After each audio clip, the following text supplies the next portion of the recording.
Wait, there you go. Finally. I got second at the super local yesterday. Yo.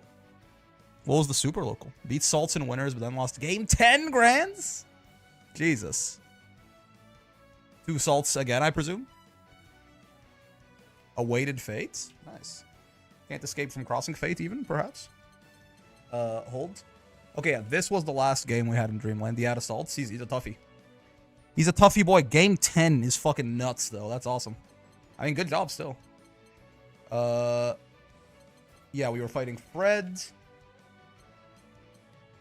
This was our first match in Dreamland, right? I think. Hold up. No, what was it? This gold individual? I think it was this. I think it was this golden. I can't remember if we were fighting this Unk on the Loose guy. It was hype. No, I believe it. I believe it.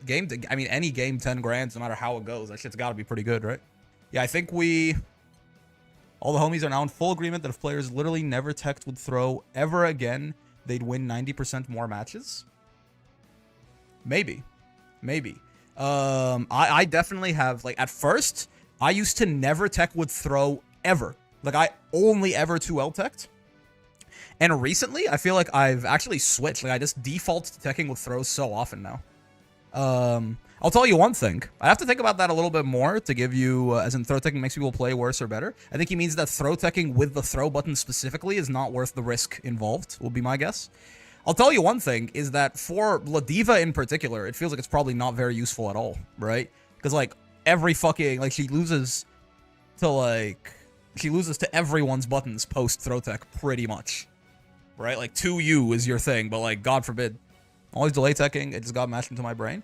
Yeah, no, delay teching, that's fine, but he's talking about specifically delay. You can delay tech in 2 ways, right? You can delay tech with a throw, or you can delay tech with a 2L or 5L.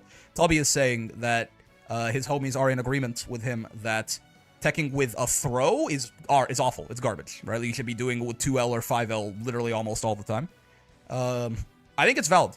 I feel like, I guess the argument is throw tech beats certain objects that 5L, 2L don't, just by virtue of being a throw. That isn't necessarily true. There is the interesting thing, right? Throw is better at beating something like a walk-up delayed close H, for sure, right? Because there's a 2-frame difference there, or probably like closer to a 3-frame difference, right? If you have a 6-frame 2L, right? You have a 6-frame 2L, that gives, like, and say you you hit the delay tech button, like you whatever, whether it's 2L or 5L or throw or whatever, right? Thank you. If you have a 6-frame 2L and a 4-frame throw, and you tech at the exact same time, and a close H comes out, then with the 2L, you have all 6 of those startup frames, all 5 of those startup frames and that first active frame. If the close H hits you on those frames, you die, right? Because it'll either counter you on startup, or it will crush your light if they hit on the same frame. Whereas the throw button starts up, it only has the 3 startup frames, and then by 4, right, then it'll come out. So you have that 3, and if the close, heavy, and the throw hit on the same frame, the throw wins, right? So that is, like, the main benefit of, well, obviously, we'll talk about the other one too. Yo, what's going on, Hub? Nepco as well, hello. We're talking about teching with strike versus throw, or teching with a strike button versus the throw button, right?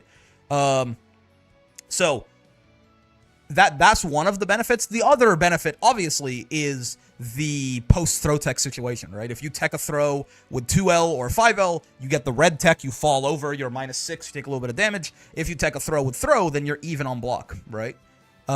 If you never throw tech ever, that kind of incentivizes them to throw in general, because now they're being punished notably less for going for it. No. Again, yeah, I think you're misunderstanding, Billy. It's not never throw tech ever, it's how are you throw teching?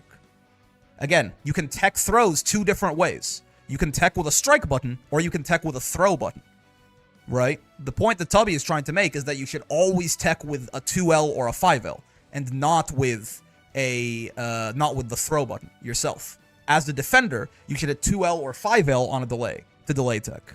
No, yeah, I get that. Well, what do you mean? If you never throw tech ever, you're still throw teching. No one, yeah, you definitely need to throw tech. If you never throw tech, you just get thrown to death. Yes? If you never throw tech with throw ever, that kind of incentivizes them to throw in general? I don't know. Tubby is, because I'm not so sure that I believe in this, but I am curious to hear is the idea here like because one of the obvious things that you would say in favor of teching with the throw button is that the post throw tech situation is better, right? It's even on block and you take no or even on tech and you take no damage versus being -6 and you take some damage. Is the counter argument to this that makes it not worth it? One, that it's riskier anyway, but also just that you would rather never tech the throw in the first place. You want to interrupt them on the walk up with like an earlier delay tech in that case. Like the actual good ending here is to just hit them on their way in to throw you by delay teching a little earlier. Like, what do you say to that? That's one argument? Because it feels like, depending on your character, certainly, especially if you have a character that has really good buttons for that post-throw tech situation. Like, if you're playing, like, UL or something, right, and you tech someone with a throw, don't you just 2M and you win? And you can't do that if you tech with, like, a 2L or a 5L. Right? If you have, like, really good buttons, or, like, Lowain 2M that beats most of the game in that post-throw tech situation. If you're Lowain, wouldn't you want to tech with throw and then throw that 2M out, and they probably have to just hold that shit and block? The best argument is that it's way, way, way easier to blow someone up for being a throw techer. Sure, yes, but then that would be, you try to, like, maybe you could go, like, 80-20, right? Like, most of your techs then you would do with a 2L or a 5L or something, but you wouldn't unbind your throw button like Saltz did, right? This is a very extreme stance being taken here. Because this argues that essentially it's never worth it. Even if there are rewards that can come out of it, it's never worth it to tech with a throw. And I'm not even saying you're wrong about that. It's just a very strong stance, I guess. No, I mean, like, I genuinely don't think it's worth it. Interesting. Yeah, I'm not saying you're wrong. I just want to know why. Because that is such a strong stance. Like, I understand that, like, is it literally just as simple as how easy it is to blow it up by backdash, jump, a bunch of throw techs or throw baits that only work against throw but don't work against 2L, right? Even for what little reward there might be in that post throw tech situation, it just doesn't make it worth it, essentially. Yeah, all of that. I guess. Yeah, I mean, it's a valid thought. It's definitely something that I've been noticing with myself. I never heard your response yesterday because I got shot. 60 stream streak. Holy shit, Jay. My lord. Thank you very much. God damn. 60? Jesus Christ. Yeah, it's an interesting idea. It definitely is. I've noticed myself defaulting to teching with throw more, and I definitely think I could do it less. I don't know if I think I should do it never. Maybe on Ladiva, genuinely. Maybe I should do it fucking never. But I definitely could stand to do it less. You're dead naming me now? I cannot believe you. Wait. Is this actually a name change? I thought it was just like, if you want me to call you Callie, I can call you Callie. Yeah, Fairy, her far L will not save her there, right? Because, I mean, any 7-frame 2M will kill you. I think on grapplers you have less choice, but on standard characters I don't see it as necessary ever. Interesting.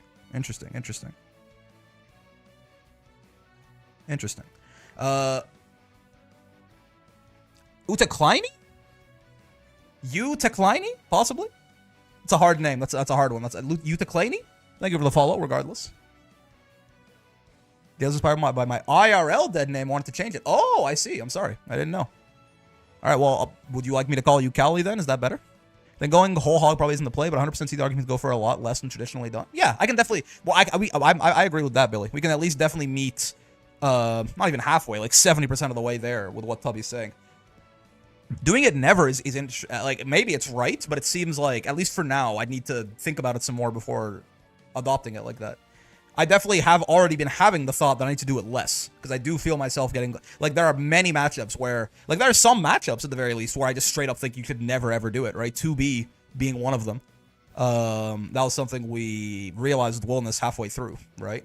Like, there are some matchups where it's essentially never, like, at least I can say it's genuinely never worth it to do that, but...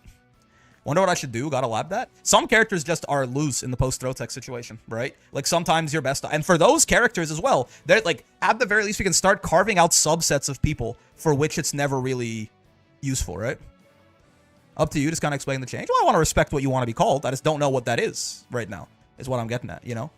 If you have something... Because I understand, like, from my understanding, you don't seem to be want to call Jay anymore, which is valid. But I want to know what will be a nice replacement then. Your name is Callie Flair, so I figured maybe Callie, but... Callie is fine. Okay, that's fine. And maybe see the argument if you're doing it in like a first 2 tournament today, whole hog can work on the basis of most people expecting everyone to be doing it. Yeah.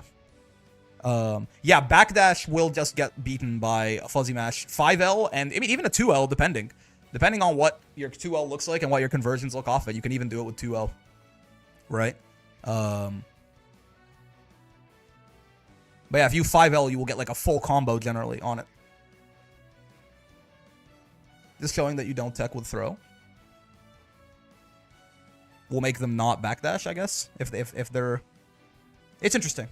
Force people to run much tighter offense. Yeah, because it does mean they're much more likely to just get interrupted if they leave a big gap by like a 2L or something, right?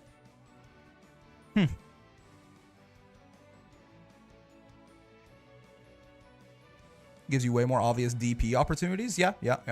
I think one other thing too that also I definitely agree with is I need to fuzzy mash 5L more, right? Like generally when I strike tech, I do it with a 2L because it's a little safer, but honestly 5L is so much more high reward, right? And we'll just beat some things that 2L will lose to as well. You can switch up between the two of them, but I definitely need to do a lot more of that. What's the wall agenda today? Yeah, I got distracted talking about throw tech philosophy. The wall agenda today is that I need to go over and take a look basically at all of our Dreamland matches, even the ones we won, which I think Dreamland for us started. Yeah, I think it would have started with these. Yeah, because there's a delay here, so that seems right. I think it started with these matches. Yeah, these are room matches. Perfect. Against the UL here.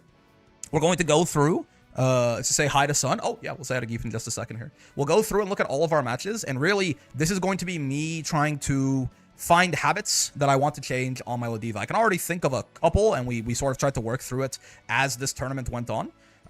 But I want to go look at all of the matches that we've played, right? And ends with another Robin right here, right? Bringing out the Lucilius. That's a matchup that I still, maybe we'll think about what to do if we have some spare time. We'll think about what to do with that too, but yeah, goal is just to look at these like 5 games or something like that and see, really overanalyze them, then be very nitpicky about what I could be doing better, because this is our first tournament run with Ladiva. It went pretty well, actually. We made it to 9th at Dreamland, and I mean we were doing pretty well against Robin, and they pulled out what maybe fucking feels like Ladiva's like second worst matchup or some shit now. So that has kind of caught me off guard. I mean, good by them, obviously, but I'm not mad to be losing to that necessarily. That feels like that's just going to be a learning opportunity. Regardless, still a lot more to learn, so let's do that. But first, let's say hi to the Sun Boys. I think it's also just about time for me to be able to eat and drink too, which is nice. Hello. Geef says hi. Geef says hello. Geef says never teching with throw tech ever again is an interesting idea. He says he's interested in exploring that further, and so am I. You know, and so am I, right? At the very least. Oh, Hugo's excited. He fucking bumped into the mic. At the very least, Hugo not only agrees, but also Hugo's a big fan of that 5L delay tech. We can say that for sure, right? It's scary to do, but if you're gonna do, Hugo just had a realization, and he transmitted it to me mentally. That's interesting. I wonder, For context, Tubby was talking about the idea that a lot of people are sharing this point, that it's maybe good to never ever delay tech with the throw button ever again. I wonder if the idea with that is that if the idea is I want a safe tech and I want a riskier tech, right? Your safe tech should be 2L, and your riskier tech should be 5L. 5L, like if you think about a 5L delay tech versus like a throw delay tech, the 5L delay tech is kind of just superior in every way, right? Like yes, it can lose to run up lows, but if you consider like the risk reward of what happens when it goes, like if someone blocks your 5L, for example, even if you run up and they block it, you're plus, like it's your turn. They just blocked your like far L or close L. I don't know. Swords is 2-2U, right? Maybe a jab out of that. Yeah, it beats a lot of... I mean, Swords can actually get caught by 2L sometimes, but 5L will beat, like, every throw bait in the game. It'll beat Unisonic. It beats... I mean, 5L beats Narmaya TK Flip, if you time it right, yeah? Delay Tech 5L is literally the only thing that can ever beat Narmaya TK Flip besides, like, a DP or a Super in the corner. So maybe that's your risky tech. Like, if you want a high-risk tech, you might as well make it high reward, right? Because throw is high-risk... rewards, because the reward is you get the better throw tech situation, which in a lot of matchups is bad anyway. If you're thinking you want a safe tech, you tech with 2L. If you're thinking you want a high-risk tech, you might as well make it a high-reward tech and do 5L. Maybe that's the missing piece that makes that make a lot more sense. Anyway, let's not get too stuck in the mud here. Let's just go right into these replay reviews. Giga Risk is to backdash? True. I mean, true. Backdash does just give you a full combo as well. But I wonder if 5L is a nicer middle ground there. I have started to backdash a little bit more. If you have an aerial backdash, it's not the worst thing in the world either, but... Okay, so let's see. Let me open up... I had a Ladiva notes notepad in here too. This is what I do. It's so fun. I had that as... what it just opened up to there was what I was putting in. It was like a bunch of shit that I was copy-pasting in when I was looking for jobs. It feels so good to not be fucking doing that anymore, man. Like, yeah, work gets a little busy sometime, but just like being fucking employed and not having to worry about job applications, holy shit, that stuff is soul crushing, man. Okay, so that's what we have right now. We'll worry about that later. But I just want to open that up and keep notes in. Yeah, so this, I remember I was trying to be very patient here and just working on like the overall structure of how the fuck we play Ladiva is still a little bit in flux for a guy like me. I do think I'm going to need to get better at it because I'm not very good at it right now. But this, like, giga defensive W employment, let's fucking go. Thank you, guys. Thank you. It definitely feels very good. I was unemployed all of 2025. It does mean that temporarily I'm having to put a little less effort into the YouTube and Twitch stuff just because I'm still balancing my schedule being uprooted a little bit. But eventually, hopefully, like, in the next few months as I get settled in, I'll be able to go back to putting out, like, a bunch of videos a day and streaming for a little bit longer, too. Anyway, I think this, like, overall giga defensive playstyle of Ladiva of just lose the match for most of the round and then, you know, try to win off one hit, finding a mistake in how they were approaching is probably kind of what you have to do a lot of the time against a lot of matchups that aren't just, like, you know, like Sora's or something. As always, though, when we get hit, when we lose our turn, that's where we're going to be really nitpicking stuff and trying to find patterns, but... Right there, like, I was just trying to walk back and forth and then far M, right? And we got smacked is where that little bit of chip damage we took came from. It's okay. Good confirm. We couldn't really have done. Unfortunately, off far L, Ladiva doesn't get any combo starters. You can't get EX Lariat off of far L, and we didn't have the meter for U Lariat. So the Raging Strike there is, like, the best we could have done. That's fine. Put her down. Grab some chicken soup. Grab some sodium for your brain, for your analysis. Sure.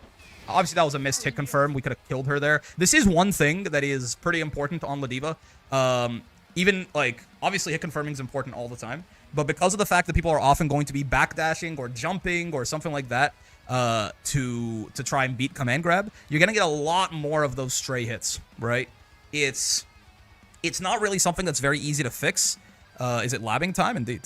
Well, it's more replay reviewing time, right? And then figuring out, this is, in some ways, it's the lab. Right? But like, hit confirm, stray, pokes, on, jumpers, backdashers, better. It's hard to just do because you're not going to get the big red counter flash. These often are going to be ones where they like air flip out. You get a little bit less time to see what you're doing. Your combo options will be a little bit more limited. But it is, I think, very key with Ladiva is you can't just be wasting those hits that you find, right?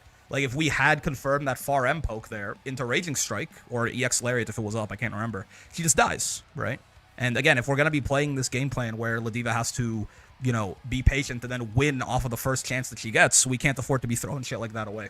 So it's going to have to be a skill we're going to have to work on even more than we did when we were doing with Willness, right? Backdash does beat command grab, right? Issue is it just takes a couple frames to go airborne. Yes, backdashes are... They universalized it several patches ago. Every backdash in the game is universally throw invuln from frame 3, not 1, to 18, right? Even the ones that aren't airborne, like the ones that when you hit them, the opponent stays on the ground, are still throw invuln from frames 3 to 18. But the problem is, yeah, oftentimes you can backdash. Backdash is higher reward because it has less recovery, right? If you backdash a command grab or even a regular throw, you will often be double-digit plus and be able to get a full combo on them. Instead of like jumping and trying to like graze them with something sometimes depending on where you're going, or if you jump back you get nothing at all, right? But you can be too late with it. And then you can get mogged. Anyway, missed hit confirmed there is fine. How do I unpause? How do I unpause? There you go. Yeah, so this is an interesting one, right? I get hit here trying to anti-air her. The thing about Ladiva is we don't have a DP, right? So, like, whereas, you know, when something like that, what did I hit there? I got counter hit trying to... I think I fat fingered 2M and 2H anyway. I got countered out of a 2M, it looks like there. But even if I tried to 2H, I still would have lost probably. With Ladiva, our fastest anti-air options are either 623U at 6 frames, right? The U anti-air grab, where she just snatches you out of the air. Or, interestingly enough, right, J360U, the air U command grab, right?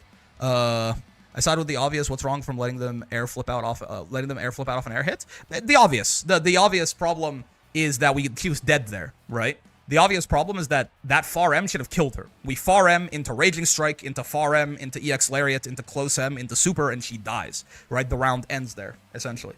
There's nothing wrong with, like, it's still nice to hit them, but she should be dead there. Like, all of this that's happening right now should not be happening. That far M that we got should have ended the round if we had properly hit confirmed it. You know what I mean? It's not the worst thing in the world, but with Ladiva, I feel like missing out, especially in some harder matchups, if that's like a fairy there or something, right? If we get that hit, she has to die. We can't let her get back out of the corner like this. Brick just made it into Master with Percy. Your content really helped a lot. Dude, Solver Boy, nice, man. Congrats. It's a huge accomplishment, and I'm glad I was able to help as well. But yeah, so I need to actually, I want to lab this out. J360U, the pre-jump is 5 frames, and then I think it's invincible frame 1. I think. And if we get caught pre-jumping, we don't get counter hit. I think J360U versus 623U as an anti-air. My guess would be, if I need like a quick Twitch anti-air, with Ladiva, because you don't have a DP, a UDP, or outside of a UDP anyway, sometimes you're just going to have to hold that shit. But I think, in general, my quickest Twitch anti-air is probably J360U. Because it'll be invincible on frame 6, right? So it starts up at the exact same time.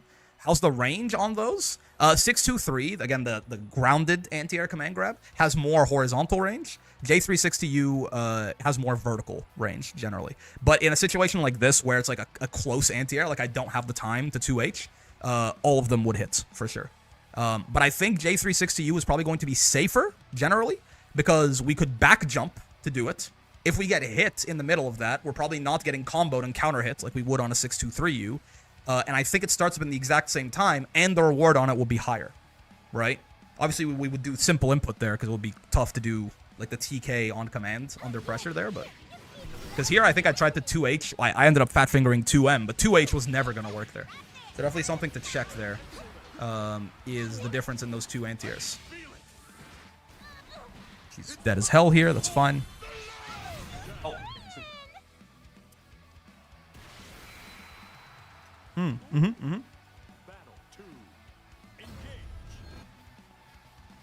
That is, in fact, that good shit. Okay, wait. I wanna... This... 66H... Oh, I said play from start, didn't I? How do I... Yeah, I want to skip to... I did not mean to play from start. I meant to play from the start of round 2. Round 2. 66H is a weird one, man. I feel like I want to have, like, a love-hate relationship with this guy, but I feel like I probably should just have a hate-hate relationship with him. The purpose of this move, as far as I can tell, is this little stop that Ladiva takes at the beginning here, right? It's terrible if you whiff air grab, though, because they can kill you for it. Yes. Yes. But you shouldn't... It should be hard to do that. Like, the failure can... Maybe you're right, is the sun, but I think most of the time, the failure condition for that is getting hit out of the startup of it. It'll be a really weird timing where you got up into... Like, you'd have to get up into the air the frame they landed. That's a very tight timing, you know what I mean? And in that case, 623U would whiff there, too. Because if they are in the air, the frame you're in the air, then you just grab them and they're dead. It's a one frame timing where you get into the air, they don't hit you. You do J360U when it whiffs. If you do it when they're in the air in a situation like that, it's in range. It would just have to be that they landed the second you threw it out. Not even the second, the frame. The 6th of the second. But yeah, this 66H guy, man. I think the point of him is this little stop here. It's kind of like Luke Suppressor in Street Fighter 6, if you know what I'm talking about. Where this is supposed to be, from this range, I should basically never do this. I should be starting this 66H, right? I think post 6H is also a good spacing trap whiff punish. Yes, but in neutral. Air stalls are also hard to deal with. There's a lot of active frames on both of those, and a lot of range on both of those, right? They definitely would be better into air stalls than a 2H anyway. Though, depending on spacing, if it's more horizontal, 623U would definitely be better into the air stall, for sure. Like, if she wasn't directly above me like that, it'll be a 623U situation, not a J360U situation. But meeting people in the air with J360U would probably be a lot better for air stalls. Against a character with an air stall, you should definitely jump forward into them. Not back, though. You're right. Against UL, you probably should do that. But yeah, so I think the point of this is I should do this from right outside the range of something like UL far M, right? So the idea is that she's preemptively going to try and stop me by throwing out a button. I stop my momentum for like 17 frames in place here. As you can see, this thing takes forever to start up, right? I stop my momentum in place for like 12 frames or something with 66H, right? And then they whiff and I kick them. And sometimes it's going to counter hit, and other times it's going to do like 1500 damage and push them towards the corner. That's still not that bad. If it counter hits, they could lose the round on the spot, right? I think that's a reasonable place to put it. It's very risky when it whiffs, though. And I think this is just way too far away to be using this. Like, there's no way you always going to be sticking a button out here. If we were like a whole other Ladiva forward, maybe we could talk, right? But here, this is basically kind of destined to... Like, I should not be trying to hit them at the tip of its range baseline. The reason I did that is because I was trying to get a max spaced out 66H, because if you do that, it's plus, and you're in a weird little spacing trap situation after. I don't think that's good here. I think that's not worth the risk in neutral to do that, right? So let's say things to work on. Stop 66Hing as a poke in neutral. Only counter poke. I'm streamer. Hello, Adam. How's it going, man? Yeah, I mean, we'll take that. It's a little risky to do on the close L, but after the second close L, I don't think it's the worst thing in the world. But definitely, SPDing to interrupt close Ls is risky business. I like seeing the 214L there to actually get some Oki. Though maybe we could have extended the combo fully. It's just unfortunate from them. It's okay. Doesn't mean we can't capitalize on a mistake a little bit. I could be wrong. I need to test... Let me separate stuff that is new today. Let me separate stuff that's new today with, like, let's call this like day one, and let's call this like week 2. Actually, let's just say week 1 here, and week 1 here, and week 2 here. So I want to test meaty close H versus BC, because I feel like it's often not, a lot of the times meatying with close H like that is probably not worth it. Unless I can find a setup where you can do maybe a Versuja type thing, where if you get enough of a meaty on your close H, you can maybe bait them into a punish situation if they BC it and you spot dodge right away. Maybe? Ladiva close H can be like +3 or something if you fully do it, if you meaty it really well. I don't think it exists, but if that doesn't, probably it's not worth it to close H most of the time on wake up like that. You can like walk up and delay close H if you think they're going to try and delay match to beat a command grab. But as a meaty there, I think it just leads to you getting brave countered and losing your turn more often than not. This UL didn't do that, but people are incredibly happy to brave counter Ladiva, as they should be, right? It's really rough for her to have to make her way back in another time, right? And generally, you probably will get more reward off of your, and more Oki off of your BC than she'll get off of hers. So it's a little bit lopsided like that. All right, let's look at the other one here. Ladiva. I know we won these ones, but there could still be weird habits that I catch. And even if I don't get punished for them, like that close H, I do still want to look at everything. I want to see everything. Is that Lux? Something like that? That's someone's impression of Lux? Okay, sure. Probably should have converted that into EX headbutt, right? Like that light headbutt right there, it's fine, but if we're in range, we probably should just convert into X headbutt and take her to the corner here. What happened to the walking meter gain? Did that not work out as well as we expected? No, I think it's a decent strategy. I think over this course of this tournament, it definitely was something I was very confused as to how to approach the game generally with Ladiva. I think it's probably not a bad thing to do a lot of the time. Ladiva is probably forced to play the game a lot more defensively than she might want, because of the fact that most of her neutral skip options are incredibly risky, right? But yeah, right here, like this definitely, we're more than close enough here. Like, the light headbutt is fine here. It puts her back in a 50-50. But guess what? If we had done EX headbutt here, she goes to the corner and she's eating a 50-50 in a much worse situation, right? I do. You know what? I'll write this down because it's something I've noticed I do a lot. Right. Oh, we'll talk about this in a second, too. Yeah, this is horrible. This is one of the worst things that I currently do on Ladiva, for sure, right? But yeah, we got to write 2 different things down here. Things to work on. 1, only confirm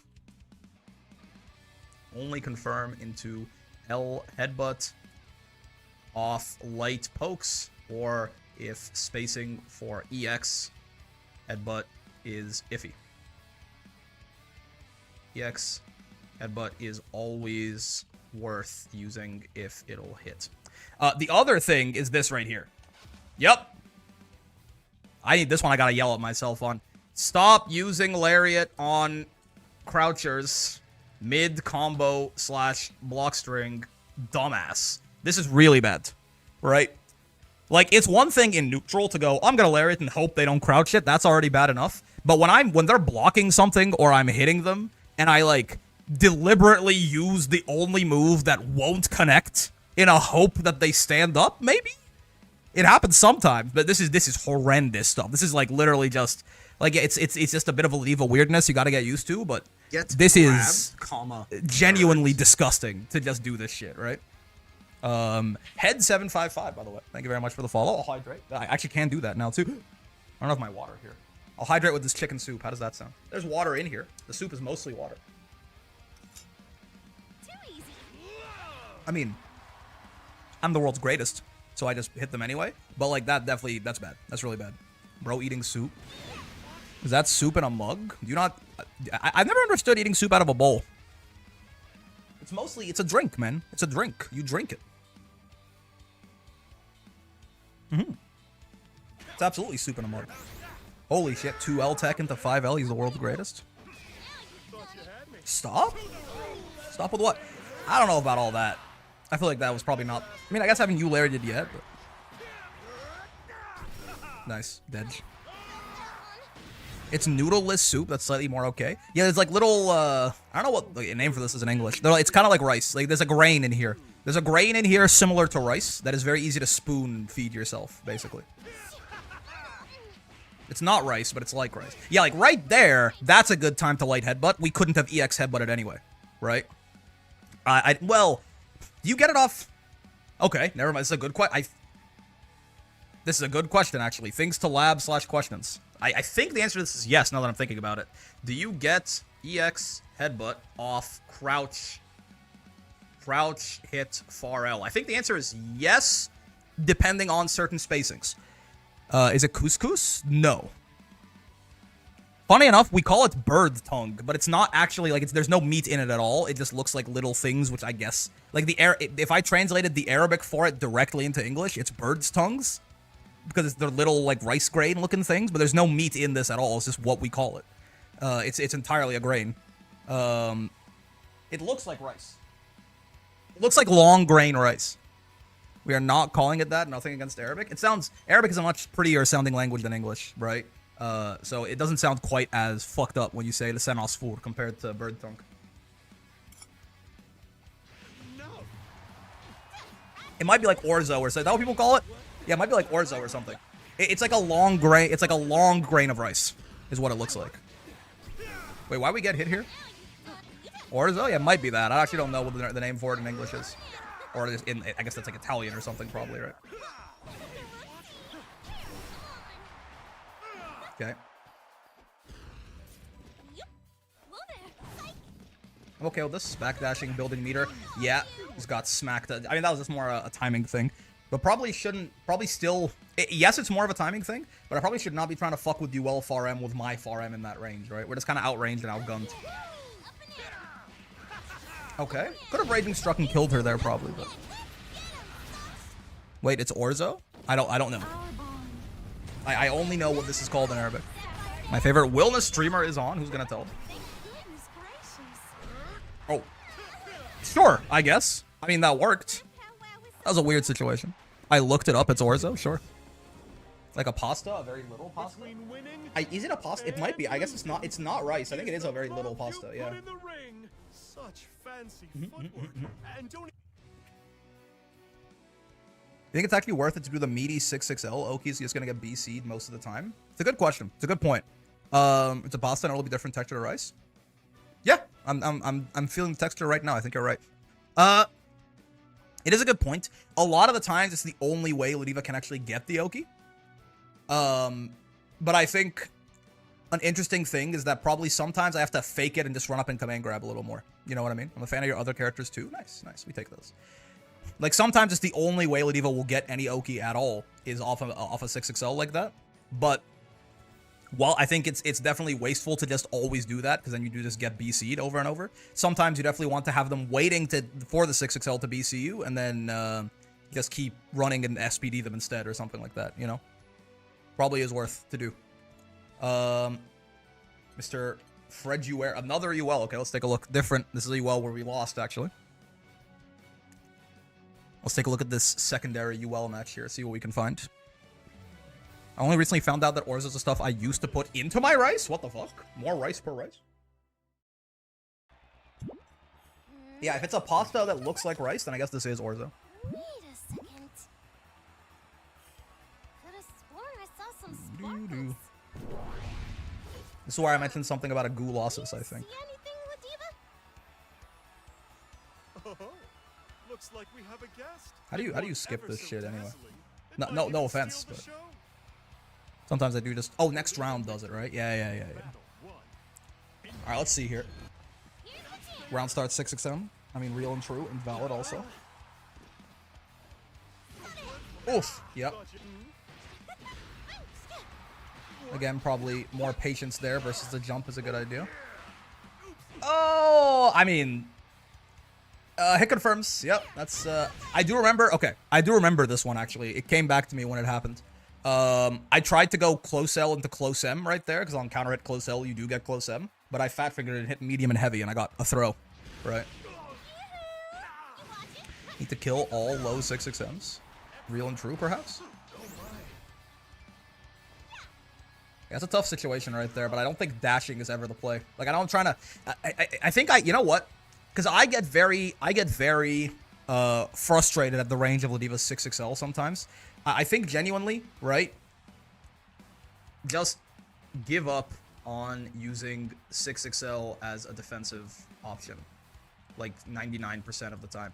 It's just not worth it. Like, the only reason I would dash in the first place there is because I'm trying to 6XL. But with Ladiva, you have to dash for so long for your 6XL to actually reach anyone who's like properly Grand Blue zoning you that you just end up being exposed to a smack like this for so long, right? You go up on 6XL and Grand Blue feels bad as fuck. As a defensive option, you kind of have. It's so bad here. You know what I mean? Her initial dash speed is so slow. Her 6XL just doesn't go anywhere, right? You really just have to, like, you're gonna have to sit there and find another way out, I think. Right? You're not giving up on 6XL entirely, but to get you out of the corner here, I think it just leads to me dying more often than not.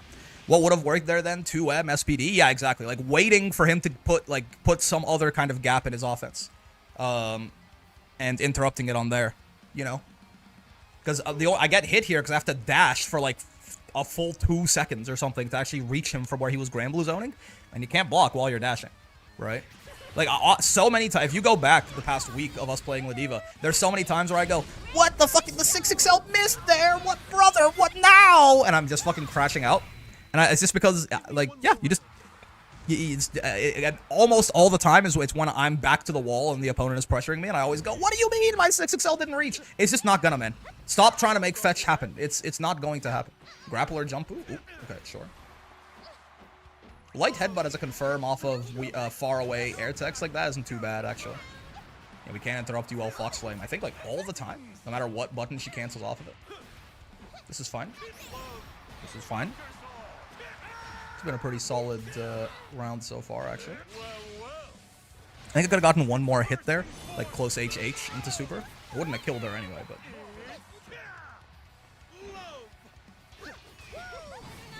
Done some labbing. I think I gotta say far L Oki routing.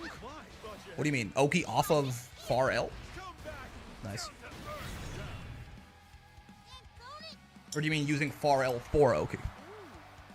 Battle 3. Engage. You get a meaty far L that's BC safe? Interesting. I'm interested in that.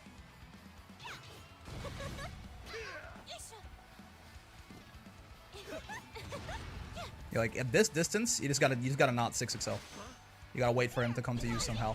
Yeah, jump is probably not the best conclusion. Yeah.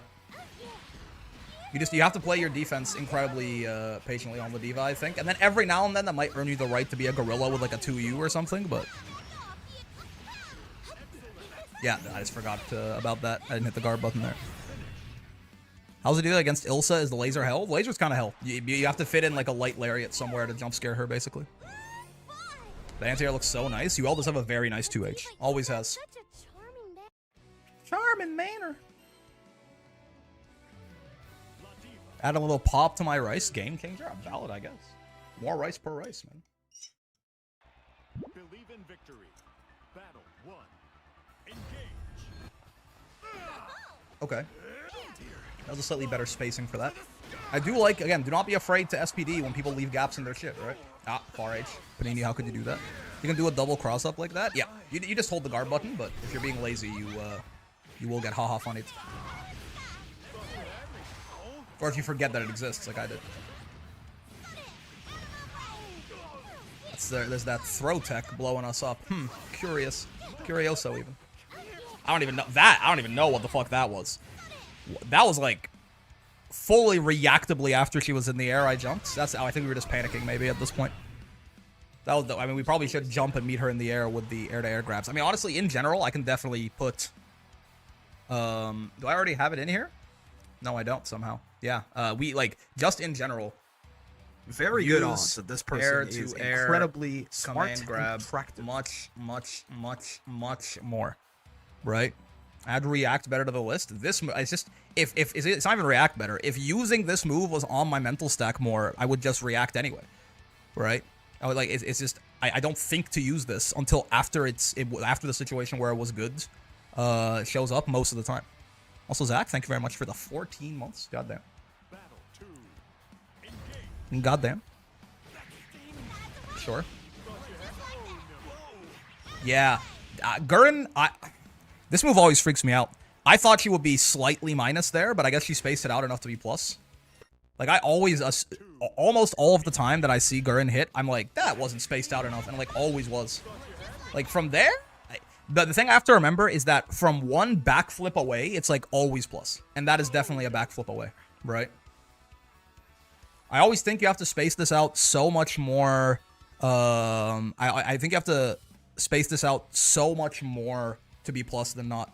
The low follow-up is the real danger there? No, not really. Low follow-up is throw punishable if he does it there, right? I mean, he gets a full combo off it, but if he does that, I back throw him and he's in the corner now.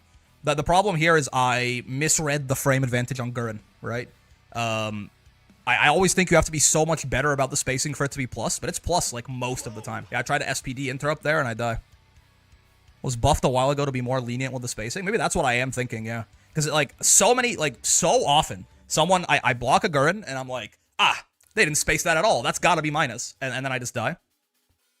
I really have to respect, like, unless it looks genuinely awful, I just have to assume that shit's plus, like, most of the time, right? Sure. This is, you know, solid confirm. That's not the best way to end it, but still fine. Gets us out of the corner at least. Yeah, and it's got my delay tech caught, I fear. And that was, I believe, Dedathan right here. Oh, yeah, definitely.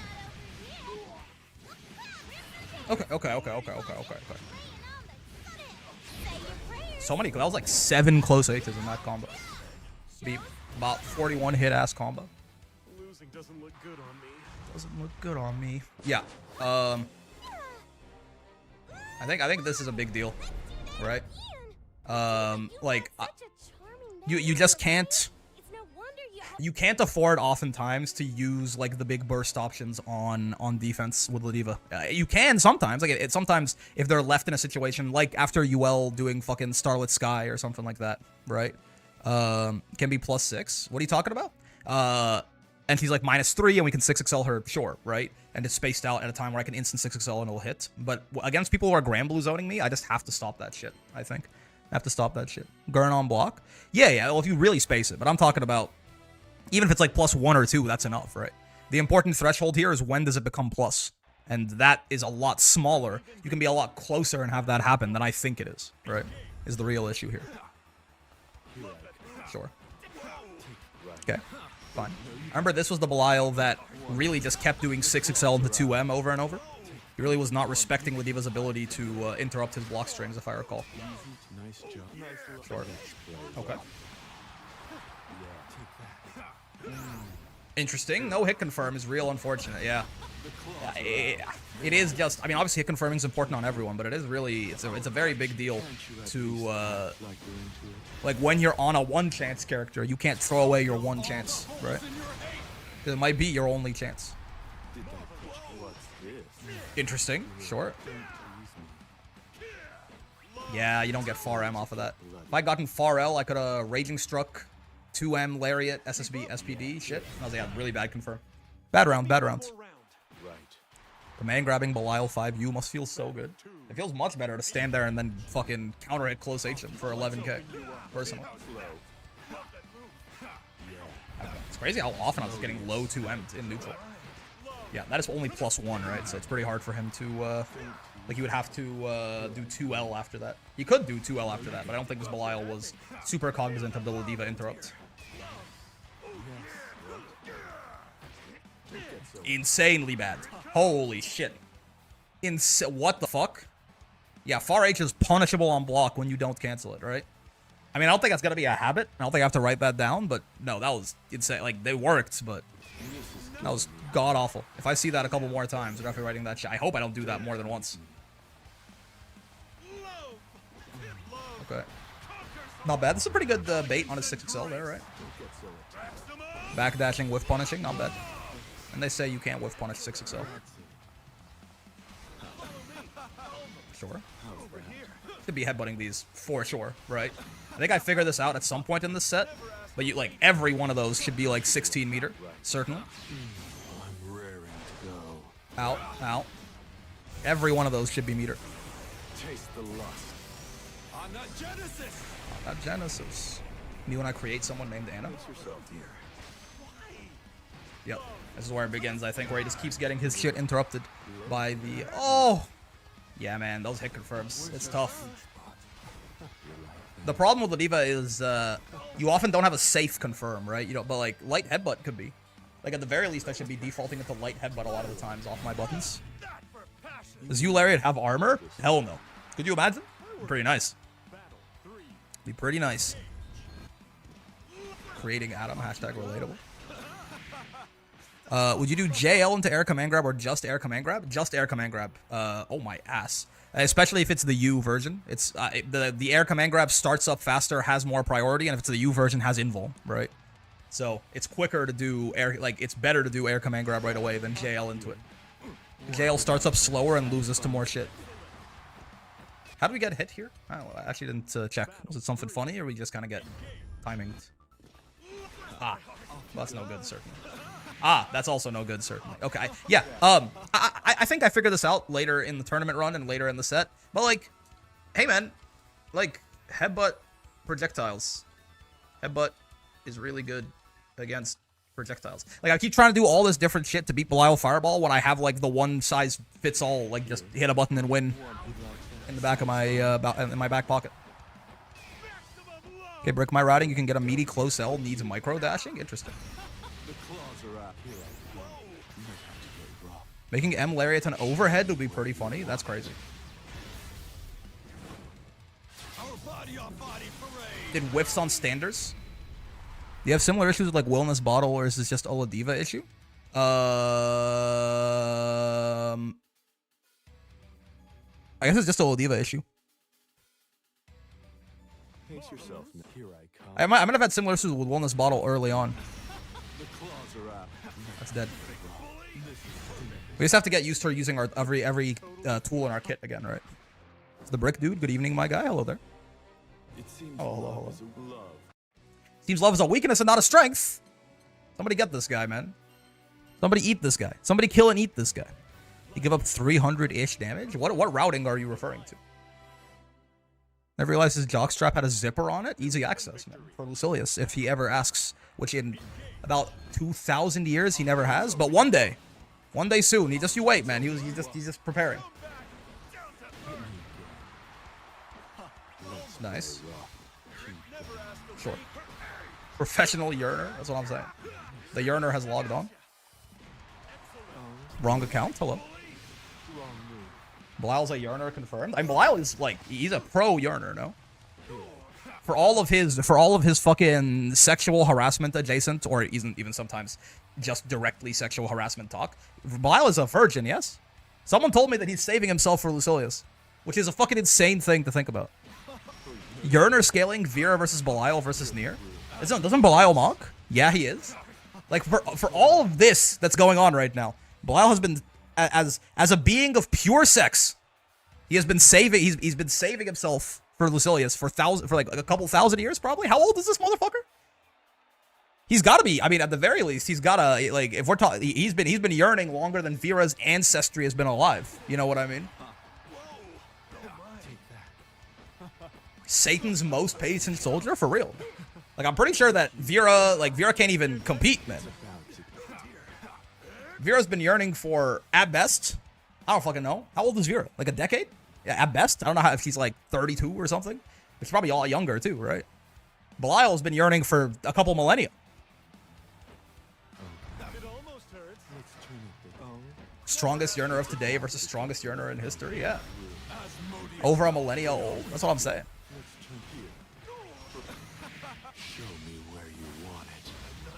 Show me where you want it. And if it's anything, if his fucking voice lines are anything to go by, he's like permanently horny. Belial's been in a chastity cage for fucking 1,500 years, man. Like he's like a being of pure horny who has refused to allow himself sexual gratification. You count death never finding someone who loves her pre-Nier to count? I don't even want to think about the death-Nier relationship. I don't know what it's supposed to be, but it seems odd. Maybe I just don't know the lore well enough. Understandable, neither do I. I just don't want to think about that. I just pretend that shit doesn't exist. What am I doing? I mean, I'm just gonna blanket. Listen. Don't use 5U. Listen. Sometimes, like, again, if you have a really good read, sure, right? But like, don't use 5U. But the Giga Omega default should be don't use 5U. There needs to be a extremely specific situation. Don't do that and don't elaborate. Yeah, don't use 5U. I love Grandler. There's a couple of things in this franchise that just pretend don't exist. Yeah, unfortunately, it's, you know. Was this one you misinputted? No, I think that one I did on purpose. I think. It's about to get bloody. That looked like I did it on purpose anyway. It looked like I was trying to just reset him. How old even is Granblue? The Gotcha is like one of the older ones, right? It's like 11 years old or something. Or 12 years old? 12 years old, yeah.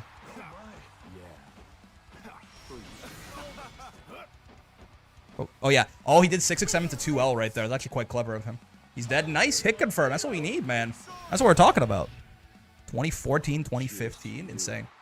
Absolutely schnutty, mate.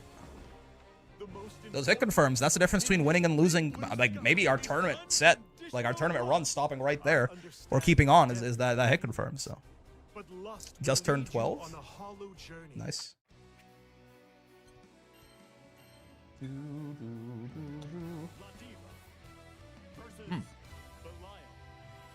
Tell me, I'm having a whole meal over here.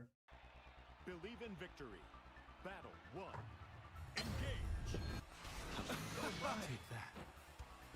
This is game 2, right? Or game 3. I didn't fuck up and play game 2 again. Yeah, you can tell because I'm headbutting projectiles. Nice, okay. Good job, dumbass. You finally figured it out. Good. Look at this. Look at how much free meter I was leaving on the table before. Like, are we kidding? Let's open you up. I'm curious why Lucy keeps Belial around, TBH. Like, is he that valuable? I imagine so, right? At the very, like, even if he doesn't care for him at all, Belial is both pretty powerful and 1,000,000% loyal. That's got to be worth something. No?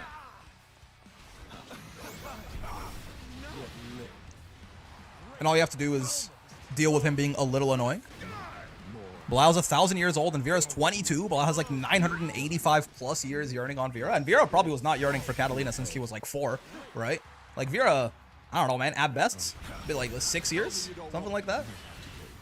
How do we feel about micro dashing SPD to beat Grand Blue zoning? Nah, you have to dash even further than you'd have to for the 6XL to connect, right?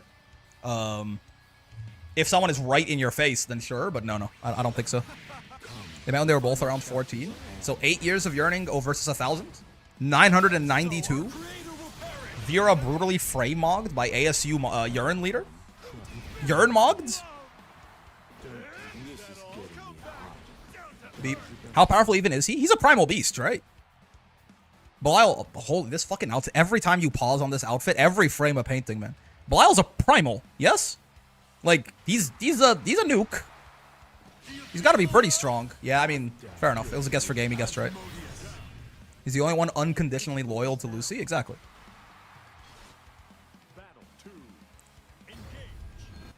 Like, Belial's not fighting the captain or anything, but also, like, literally who is, right?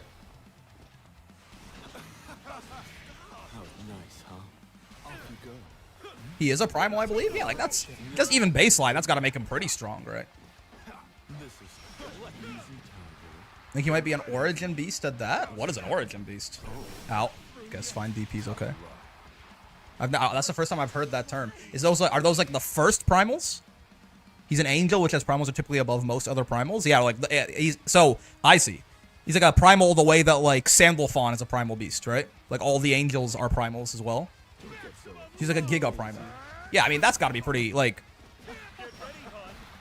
An angel who is 100% loyal to you? That's got to be pretty helpful, no? That's like an A+ tier strength minion. You don't usually, minions don't usually get that high, man. Nice, confirm. He's actually hitting. Oh, we locked in as this tournament went on.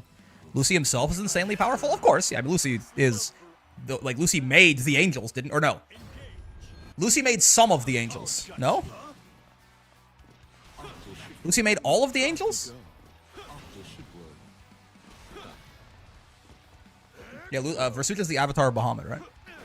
Giga Primal Belial versus Mortal Chud Vera. I'm such a fat fucking Mortal Chud. Ow, ow, good confirms. W LARPs. Like, obviously Lucy is stronger than Belial, but minions are always good to have. Especially, again, unconditionally loyal ones, because they're in a 1,000-year chastity cage. He invented Primals Angels, he didn't make them all. Gotcha. Lucy created the original Primals? Gotcha, gotcha. He's weaker than Bahamut? I mean, probably. Like, if you're talking about the completed god Bahamut and not the one that, like, Lyria drags around. Probably, right? It's the god, like, influencing the world through someone versus their actual full thing. I'm no Grand Blue lore master, though. Isn't Bahamut, like the Bahamut that we're talking about is, like, God. Like, the one that created this unit. Like, not quite like a biblical god or something, but... I'm pretty sure, like, the full like, the thing that Bahamut, Proto-Bahamut is one half of is, like, the creator god, no? Like, pretty much everything is weaker than Bahamut, except maybe some shit in the astral realm or something. You're dead here, by the way. You're not dead here! Bahamut is that level of god? Yeah, exactly. Like, everything in the Sky Realm is weaker than Bahamut, including his avatar. All right, they just did... This was so tough, man. This is so unfortunate. I was like, how did we win this again? Yeah, they made this like a really bad error there, hitting H's Modius. I'm not sure if they thought that was a hit confirm or what, but that definitely bailed me out a little bit. Yeah, so we got what? We got don't use 5U, headbutt projectiles, use air to command grab. This was in the Fred set, right?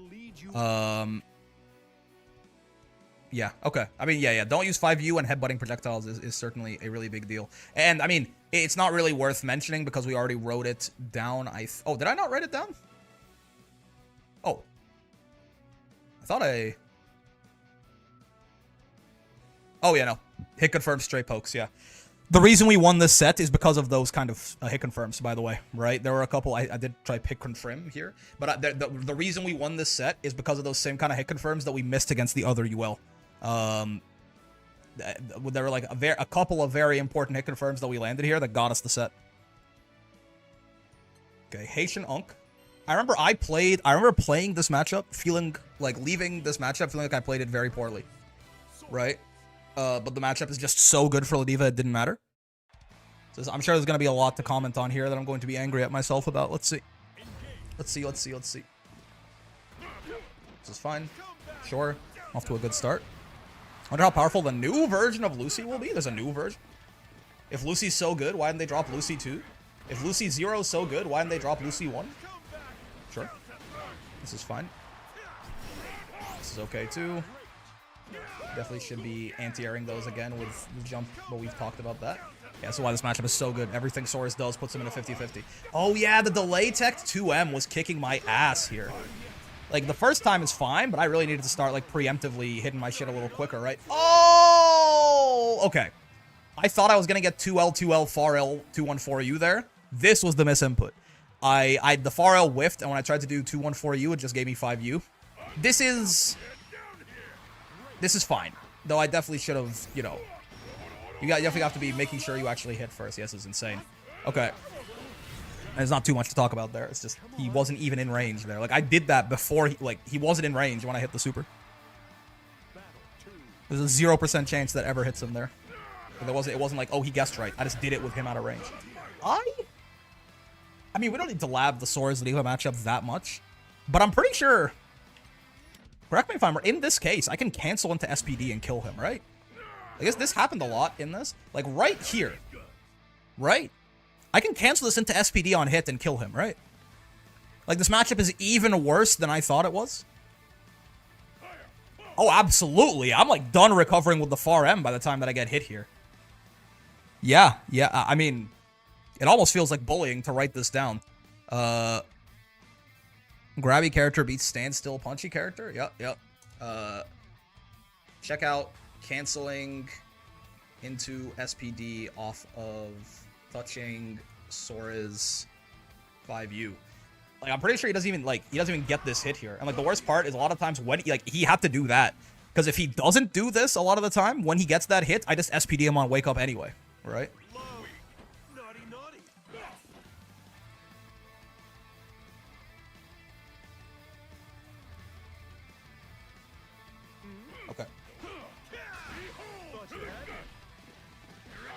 Okay, sure. I don't know how much I agree with that far H, but I guess it worked. This is fine. Nice. Trying to catch him backdashing there on his own shit. Woof!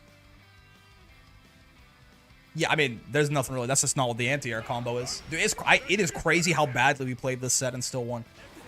This shit really is 7-3. That's just not the combo.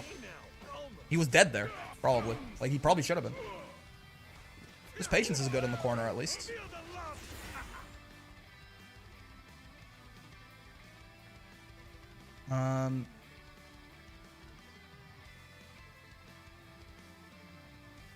Or on people that are literally already just crouching in neutral. He's only dead if he thinks he is. That's true. As far as believes in himself, we can never kill him. Oh, I'm alive. 18,000 health, but I'm ass. It's fine.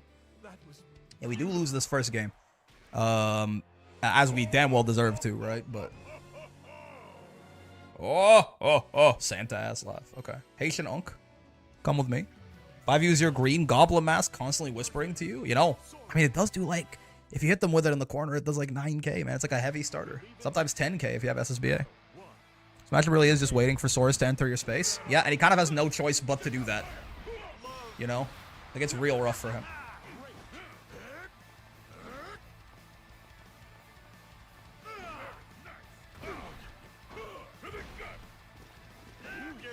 Short. Yep. This is all fine so far. Nothing for me to really comment on.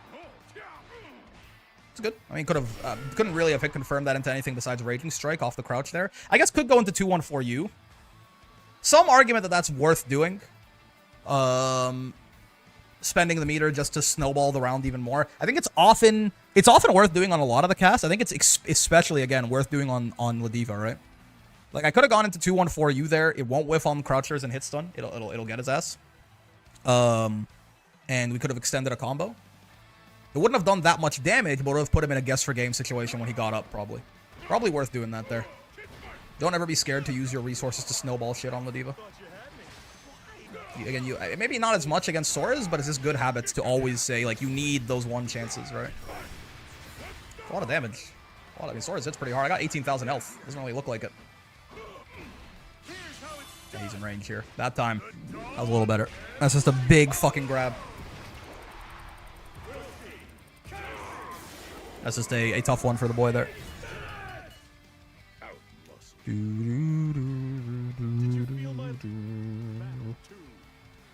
Let's see here. Okay. Bad whiff punish, but it happens. Just a slight... We were almost there. It was a slight misjudgment of the spacing. Yeah, this 2M delay tech, I really need to... Like, this is actually a really good example of something that's... Because it's something that people are going to do against Ladiva a lot, right? That, again, just preemptively throwing that button out to stop you in your tracks. Like, I need to, like, really nail something down here, right? Like, general RPS versus preemptive button holding space. I don't know why I've capitalized all of this, but I started, so I'll keep doing it. Yeah, I mean, like, I have some, I don't, Like, I think the answer is you always use... Probably if I do lab that out, the answer is going to be stop short and 2M most of the time, right? That's probably the answer, but good to at least, you know, really codify that in my brain with some labbing.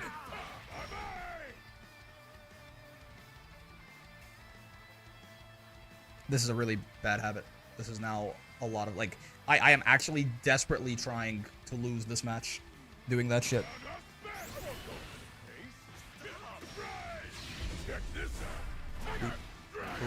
Tiger! Dragon! Short. I think I jump here. No, wow. I'm like, if I'm fighting me, I would assume that I jump right there.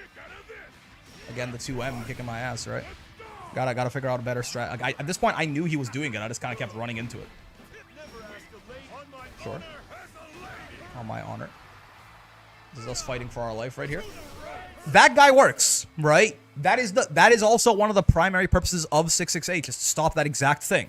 Ladiva stops short for a little bit and then kicks something that'll crush everything, right? That is one of the things that moves is there to do, is to beat those. Like you saw, he 2M'd and he got his shit rocked, right? It is there to beat those preemptive buttons, holding space, but unfortunate for him.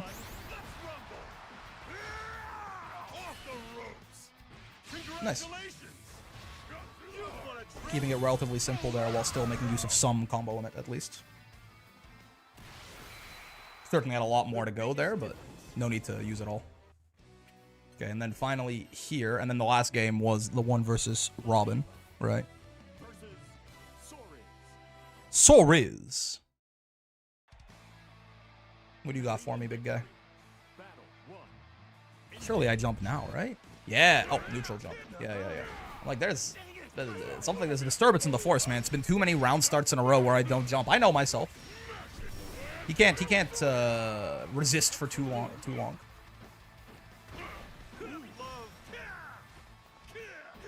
Short. I like mixing in the 5Ls with the SPDs there. Good job by me. Even if it's not getting him, it is still making him feel a little more scared to just be backdashing on his offense like that.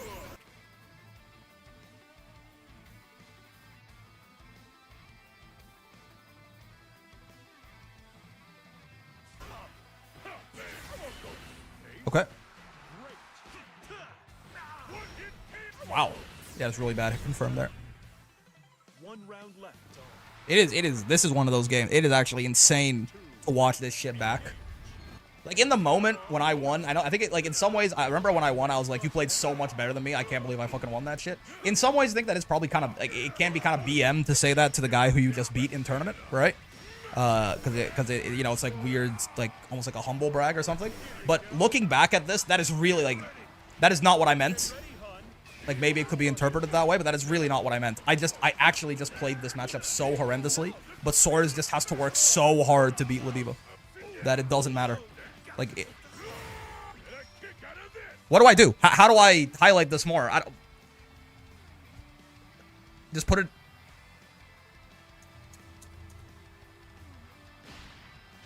I win this? Oh, right. Yeah. Yeah, of course. Right. That's how I win this. I forgot I'm playing Ladiva. That's my bad. It's so funny how not close that was. Like, he was dead by so much. That is 10,000 damage. Bad hit confirmed. That's okay. There's that lariat on people already crouching, man. I mean, this is like, I did think this matchup was going to be a treasure trove of bad habits. I wonder if it's because I'm feeling overconfident because this matchup is as good as it is. I shouldn't be. I'm fighting for my tournament life right now. This is loser's side, and we're a game down. I mean, now at this point, he's a game down too, but if we lose this round, we get knocked out. So I don't know where its confidence is coming from. It's a good thing in some ways. There have to be some misinputs. No, there was one 5U that was a misinput, and I didn't highlight it when it happened. All of these other ones are trying to reset him into 5U. I know myself. I know what I was thinking of there. Right. Oh, this is a good confirm, I will say. Yeah. This is, I think, like the most damage I could have done to him here. Pretty close, anyway. Yeah, that was a good... Like, for how horribly we played, that was a really nice confirm to just kill him off that stray hit right there. I think I ever... Did I tech input? Hold on, I gotta check real quick. Did I tech input that 623 also? I don't think I needed to, but I could have sworn I saw good there. He might have been the world's greatest for just a few seconds there. I was the man chosen by the Black Sparks. Let's see. Go to round 3 and speed that shit up. Fast forward. Yeah. Oh, that's so bad, man. Yeah, that and the 5 viewing is definitely our worst habit, right? The rest is like more, you know, we can figure out ways to approach certain matchups or approach neutral or strategies, things like that. But lariating people who we can already visually see are crouching, whether in neutral or in combos or in block strings, and 5 viewing basically ever, are really the worst habits we have for sure.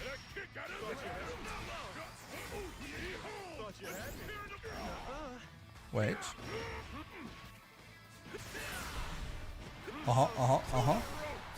I did! Holy shit, I 6-2-3 unit?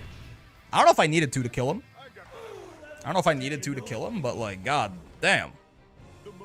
In fact, maybe it was a mistake to do, because if I drop that, I'd probably lose that set. But okay. Not too bad, man. Well, at the very end there, the rest of that was horrendous, right? What did we learn? Don't use... Okay, let me check my notes here. Don't use 5U. Don't use 5U. Don't use 5U. Don't use 5U. Don't use 5U. Okay. I think I'm not supposed to use 5U. I think that move might not be very good. Got it. And then this as well, right? Using Lariat on people we can already visually see are crouching. Mid combo, block string, or on people that are literally already just crouching in neutral, yeah. You didn't? It said good. Why are you lying to me? On the 6-2-3U, it literally said good. Why am I being fucking gaslit right now? You're trying not to... I already played that matchup bad. You want to take the one thing I did well away from me? But yeah, these two really are the big bad habits, I think. Right?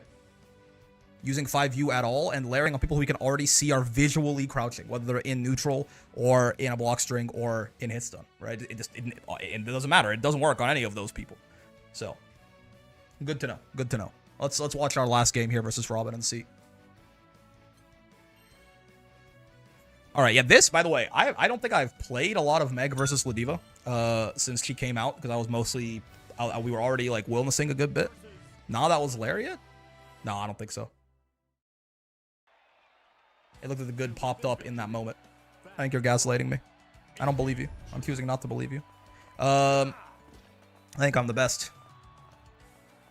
But yeah, this matchup actually feels pretty good to me. As expected, right? Another rushdown character has to jump into Ladiva. And has lower than average HP. The Lariat, I do get Lariat jump scared a couple times here, though. I do remember that. Yeah. It is something to think about. That was very bold. We didn't punish her, though. Right. Yes. When that happened in the moment, too, I was also surprised. Yeah. That does push her forward, so it actually makes that a punish a lot of time. Yeah, and the Sharks are also usually like +1 or 2 on hit with spacing, so if she tries to run in and do anything, it'll often just get lariated anyway. That's fair, but deep down, you know the truth. Deep down, I think I fucking tech inputted that shit. I believe in myself. Might be foreign to some of y'all, but I believe in myself. I believe in the me that believes in me.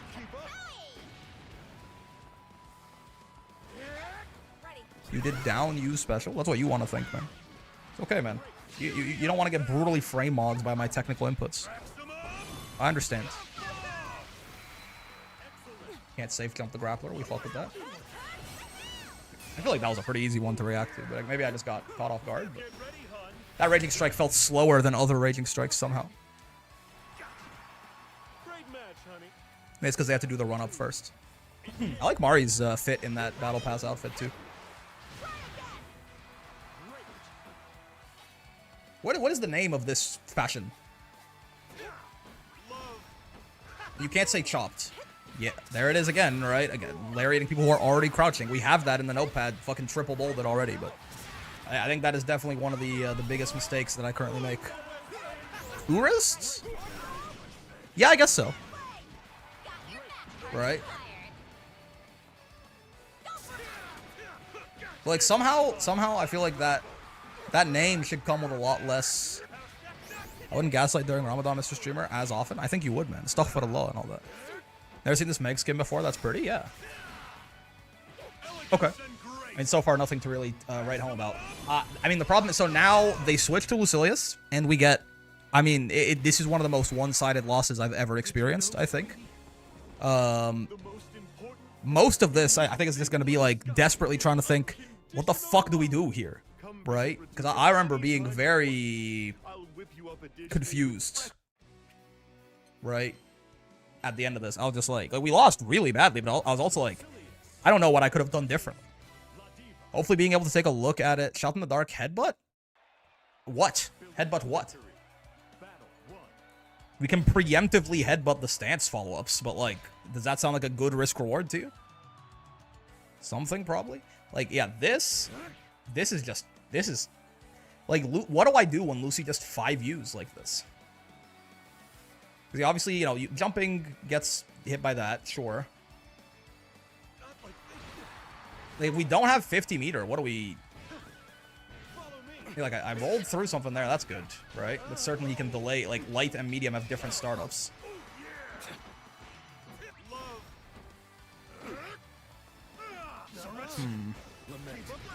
Yeah, I mean, that's just wrong. Oh, that's stupid, obviously, just don't roll that. Yeah, I think... Lariat is really good there, but we have to actually do it in a moment where he has a little bit less frame advantage.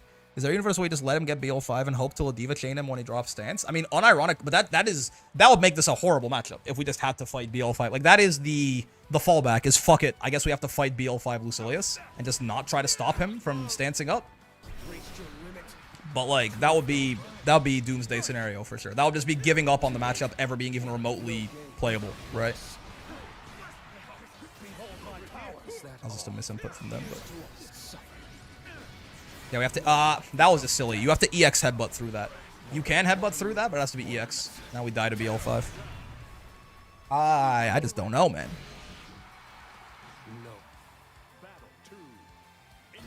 Like, I understand that, you know... Oh, like, he has an option that beats everything we can do in the set. But not all at once, right? Like, if we jump, then the heavy one will beat it. But the light and the medium one will lose, right? Or, you know... But even the problem with that is... Jumping does not seem that... maybe? Jumping does not seem that good because Ladiva's jump arc just doesn't go that far, right? He's getting BL5 regardless. Might as well preserve HP by letting him do it. Yes, but the question is he getting BL5 regardless? Like, that's the point here. Is there a way to stop him gaining all that blade level in stance without just committing suicide? If the answer is no, then we say, fuck it, we're just going to fight BL5 Lucy, and the matchup is like an 8-2 or something, right? But once you get BL5, does it mean he's going to go in on you? Yep. But at the very least, he might be more incentivized to do so, or at least to not just sit in stance. And now, it all ends. I don't traffic. The only benefit of letting him get BL5 is then you get to fight his zoning with like 50 to 100 meter by just walking back and forth while he sits in 5U. Like, that is the main benefit to it, right?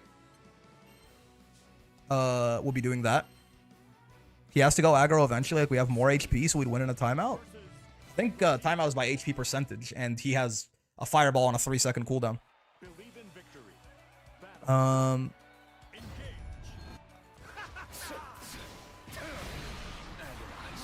I don't know. I'm not gonna learn anything by this replay. If you jump, you can only do 5 UH so often due to the cooldown.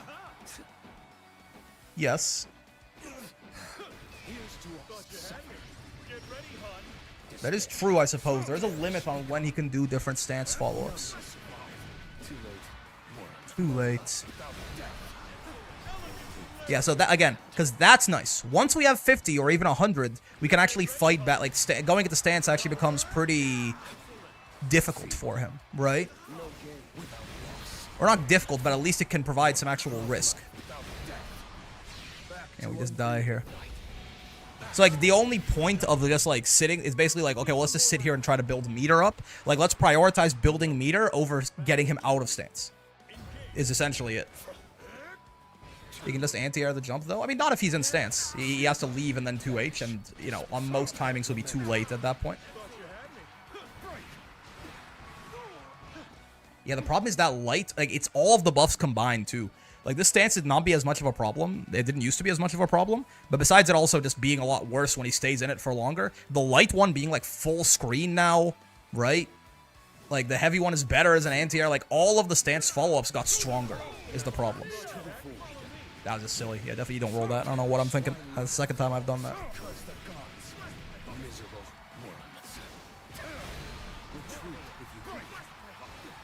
Yeah, it's just... all the stance follow-ups got stronger, too, right?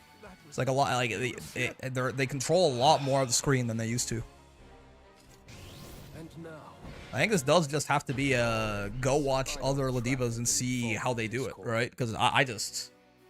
this feels truly... like, if the Lucilius is playing the matchup as he should, this feels like what does Ladiva even do here? You know? Against post-buff Lucilius in particular. It was already kind of tough fighting Lucilius before, but he's all of his options that play into that are so much better than they used to be, right? And he gets more reward off of them. Let's see. Let's try and find. But can I just look at? Oh no. I want to look at like replay boards. Character, Ladiva, opponent character, Lucilius. Result all is fine. All versus ranks. All modes. Ranked match, player, all players. By date, so we want stuff after the update. Matchup just seems to be walking up for 50 meter and then getting close enough to get him blocking. Yeah, the problem is... I don't know, man. Like, maybe the answer is just walk up to him, but, like, how? Don't you want to change the rank to GM? You can't, unfortunately. You can go top players, but it's just Master and GM. In those matches, you would have 100% backdashed into the corner. Like, maybe it's just slow walking up at him? It's an interesting idea. Maybe. I'm at a loss for ideas, so it's an interesting idea. Maybe it is just slow walking up to his ass? Let's see if we can find one, because I really don't like how you have to navigate this shit. Let's see if we can find a Lucy versus Ladiva in the Ladiva playlist on the High Level Replay channel. Maybe. Maybe. Hold, let me pull it up.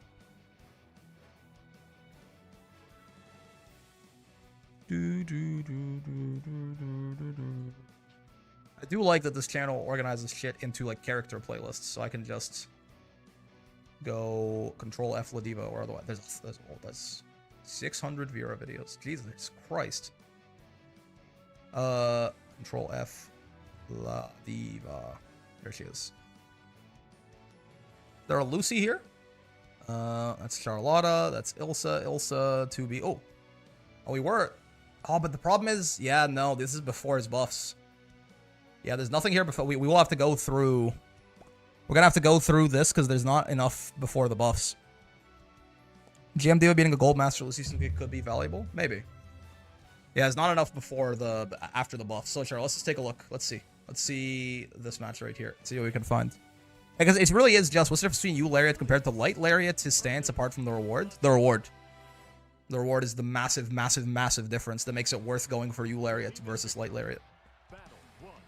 Light lariating his stance, he doesn't even have to respect that at all. Interesting. I mean, the Lucy Tessera round start, which doesn't quite... Okay. Hold. Lucy's Japanese voice is... Lucy's Japanese voice is like higher pitch. Is it weird to say that it's like a little higher pitch than I expected? Like, it's not a high pitched voice, but it's so deep in English. I thought it would be. He sounds a little younger. He sounds a little younger in Japanese than I expected. You know what I mean? Can we filter for a specific GM Lucilia's? We could, yeah.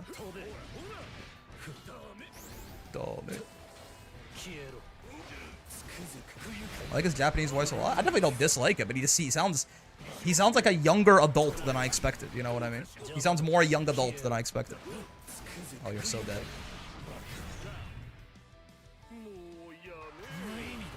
This isn't going for stance too often. They still got to be L5. Yep. Sure. Yeah, like this situation. What do you... I mean, fair enough. They are literally just walking up and trying to walk and block, right? They're dashing a lot. Like, trying to preemptively headbutt stuff. I know Gabba mentioned that it's very important to learn how to approach with light headbutt in this matchup. Which is interesting to me. Right? Iburis. Whoa! Okay. Let's beat out the far H. Good timing on the JH there. Once you get him here, this matchup isn't that bad, right? Lucy only has a meter DPs, and, like, it is pretty easy to just pancake him as Ladiva. The problem is, how do you get him here even somewhat consistent? Not even consistently, just even somewhat manageably. Without dying in the process.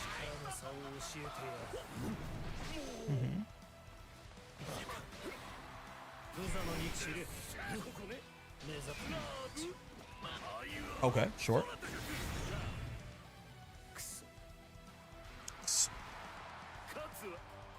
I feel like I need to see this Lucy stancing a little bit more often. Because it really is. What do you do when Lucy just hits 5U and stands there?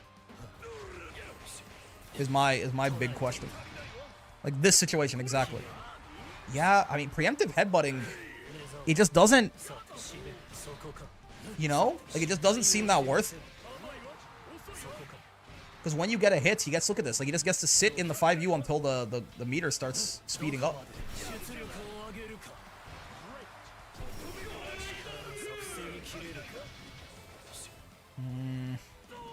Black wings will rain down. Oh, shit.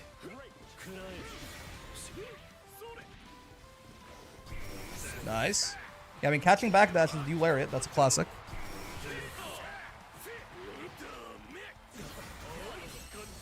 Nice. I mean, it's auto timed raging strike.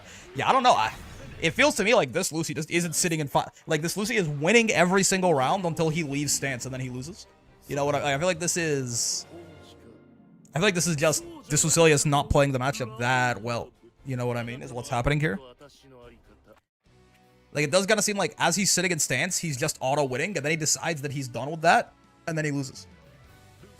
Hard reads and commitment to the matchup. Make it find a GM Lucy rather than a GM Diva. I mean, we kind of need both, because I want to see a Ladiva that has an approach to the matchup that is, like, interesting, you know? Make him leave stance by letting him charge to level 5? Yeah, that doesn't seem right. You know? I actually do... I mean, as weird as it is, walking up, like, slowly walking up and blocking at him, I mean, he can't stay in stance for that long until he has to act, right? Like, I genuinely wonder if that is the move. He's gonna get a lot of blade level out of it, but it will force him to do something eventually that can give you a turn. And you build a bunch of meter as you do it, which, you know, over time will make that stance less painful.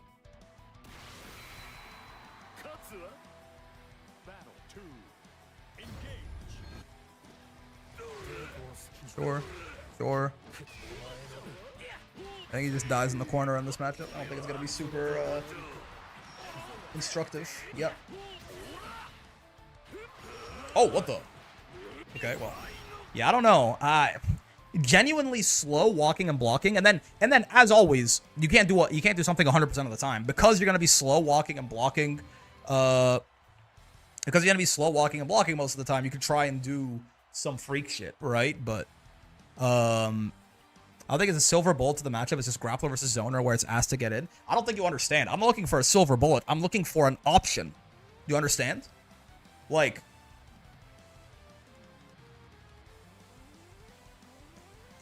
I don't think you're getting me, GBH. It's not a matter of like the difference. What is the difference between this matchup and Fairy or Matera or something like that, right? It's that against Fairy and Matera, I can always tell myself it's okay. Be patient, right? Be patient. Go slow, right? Condition them. Find something, right?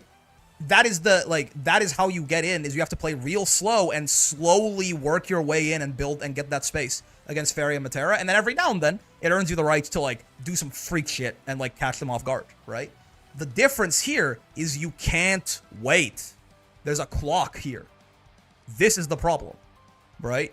So I'm not looking for like a how do I trivialize this matchup. I'm looking for what is even a real game plan that isn't just let Lucilius get to Blade level 5 and then fight Blade level 5 Lucilius.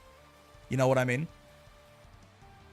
Like, I think you are misunderstanding the scope of how bad this is. This isn't just like, oh, the grappler player thinks he can get in on his own or easily. No. There's a clock here that is not there for Matera, for Fairy, for Eustace, for anyone else, right? Yes, exactly, Adam. I agree. There's a clock. The clock being him getting to Blade level 5 and then continuing to zone me anyway, just stronger now. I think the closest thing I can find to, like, a strategy really is just, I think you're fearing the clock too much. Blade level 5 isn't you instantly lose on the spot. If he's at full health and I'm at full health, what do you think happens? Right? I don't instantly lose on the spot, but why does it have to be I instantly lose on the spot for it to be a really bad problem, right? If you get in the corner position where he's BL 4.9, it's still your advantage? Yes. Now, how do we get into the corner position? Do you see the problem? Right? Like, again, I feel like you're just... It's the be patient approach. It's the same as other zoners. Again, the difference is being patient is actively losing you the round, right?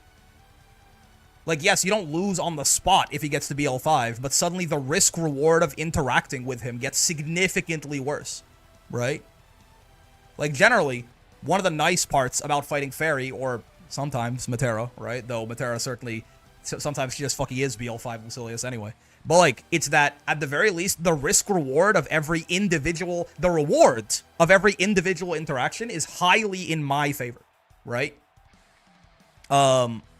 Like, we're gonna do double to triple the damage that Fairy does on any given interaction. And even though she's much more likely to win any of those individual interactions, right? It's okay, we can kind of try and shove the risk reward down her throat a little bit.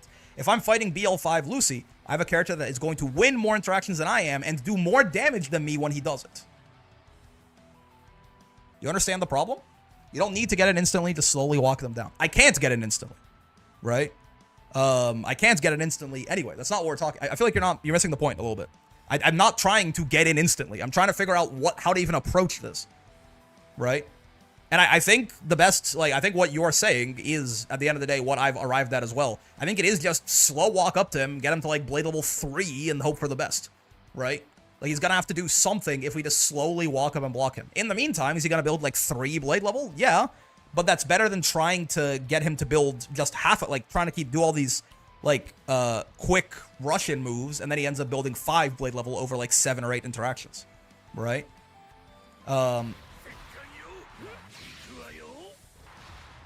The problem with this is Brave counter is the other thing too, right?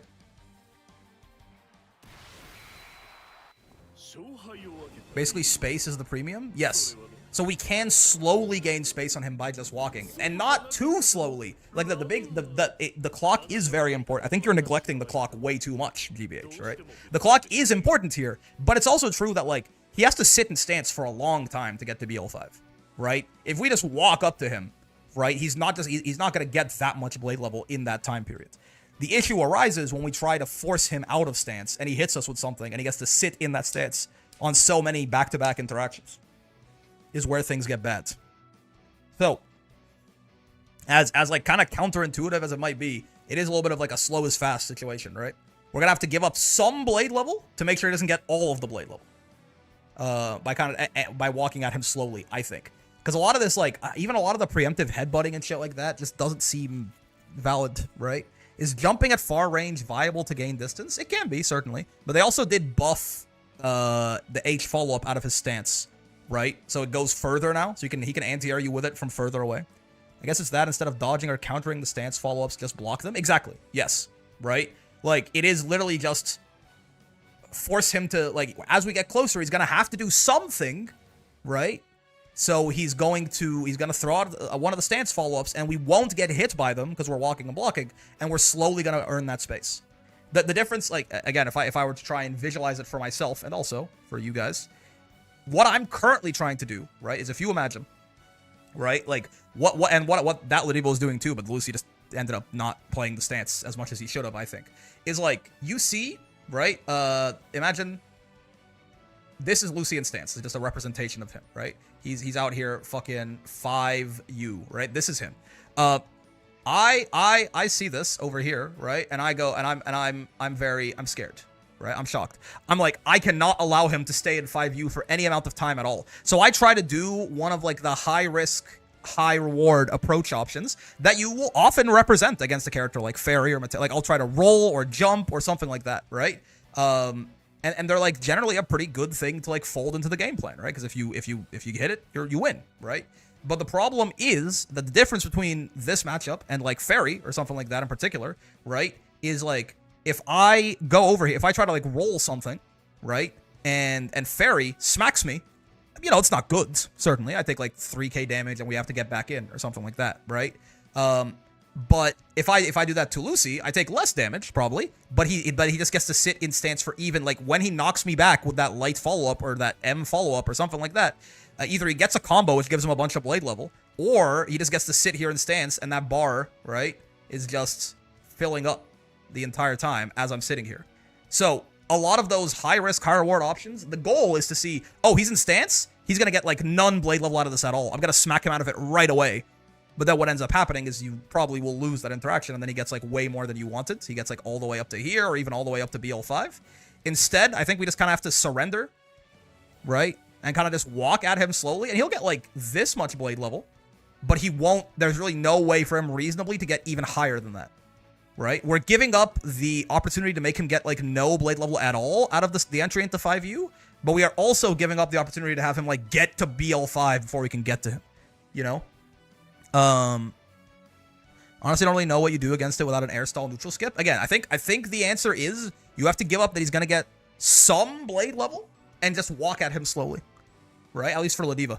Walk up for 50 meter and you headbutt as a follow-up. You headbutt, a follow-up on reaction, then continue this until you can get a U lariat to work. Talking about light, you can't, unfortunately, none of the follow-ups are reactable, right? So especially not with light headbutt.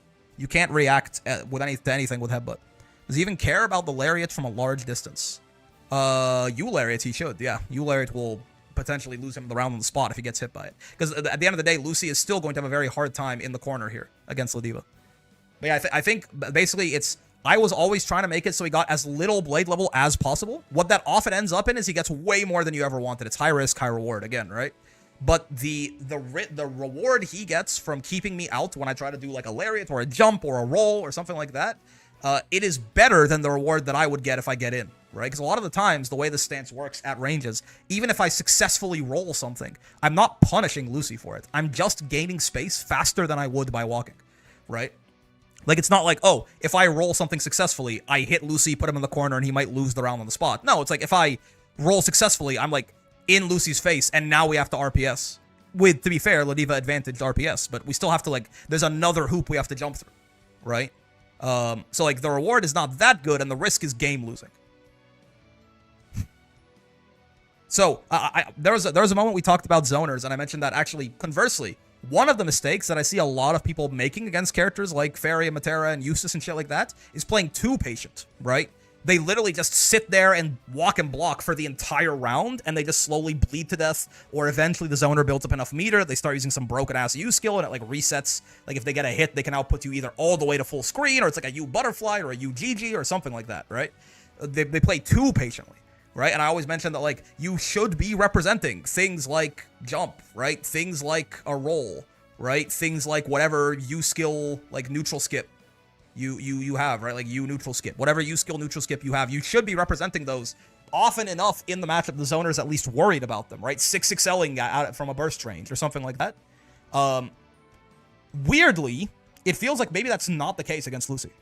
Like, the only thing I can think of is that that's not what you do. No, like, against Lucy, you actually just, because his zoning, quote unquote, is not nearly as good as Fairy or Matera or Eustace. He can't, like, keep you out forever if you're just walking, right? If you just walk at Matera, you might literally never get in.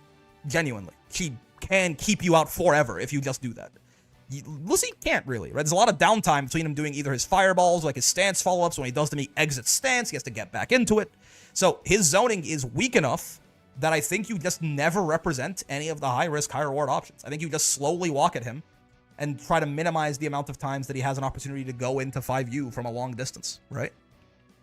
Like, I think you just W key, but like patiently, and just walk and block, walk and block, walk and block. If he's at like BL2 or 3, it's not really that big of a problem, yeah? Like, the rub here is that his zoning is weaker than the actual zoners, so you don't have to represent the high-risk options to get in. That's the closest thing that I can think of. Incredibly that smart and makes sense, right? Sounds right to me. I think so.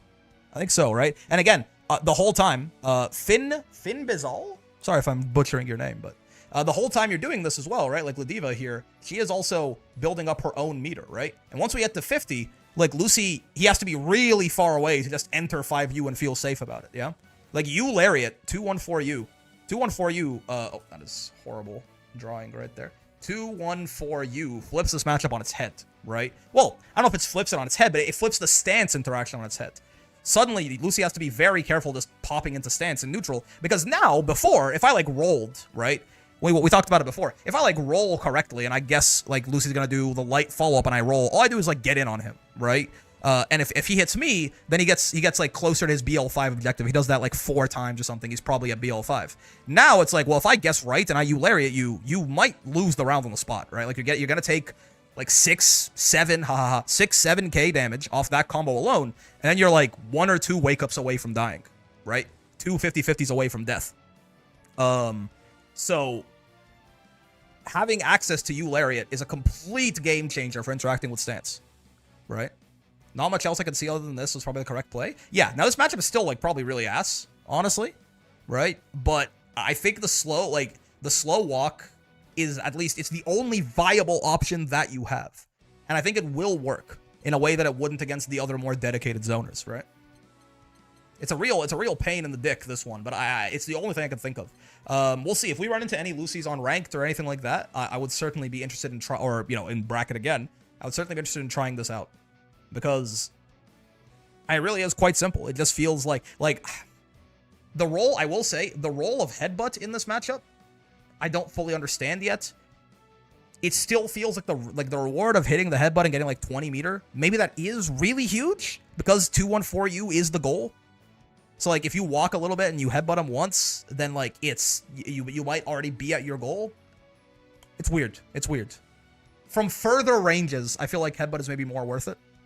Hard to say.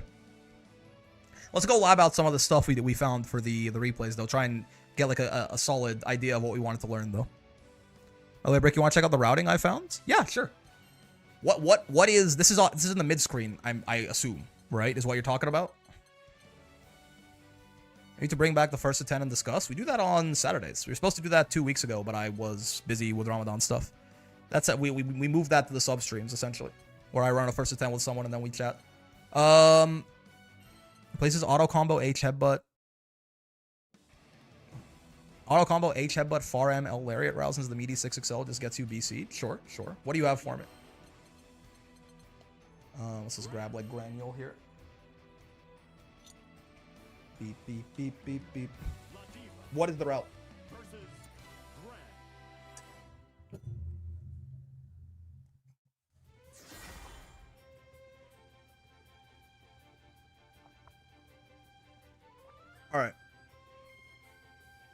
Auto combo, H headbutt, micro dash, L lariat, close L.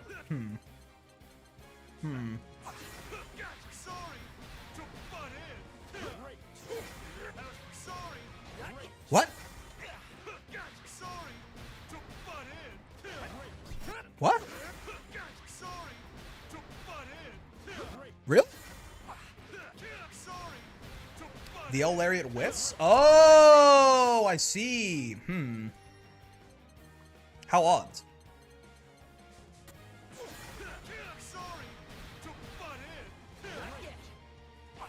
That's a far L.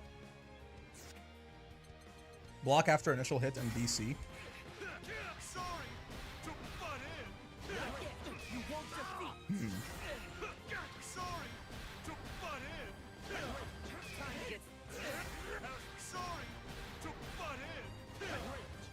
That's +6. It's still in far L range.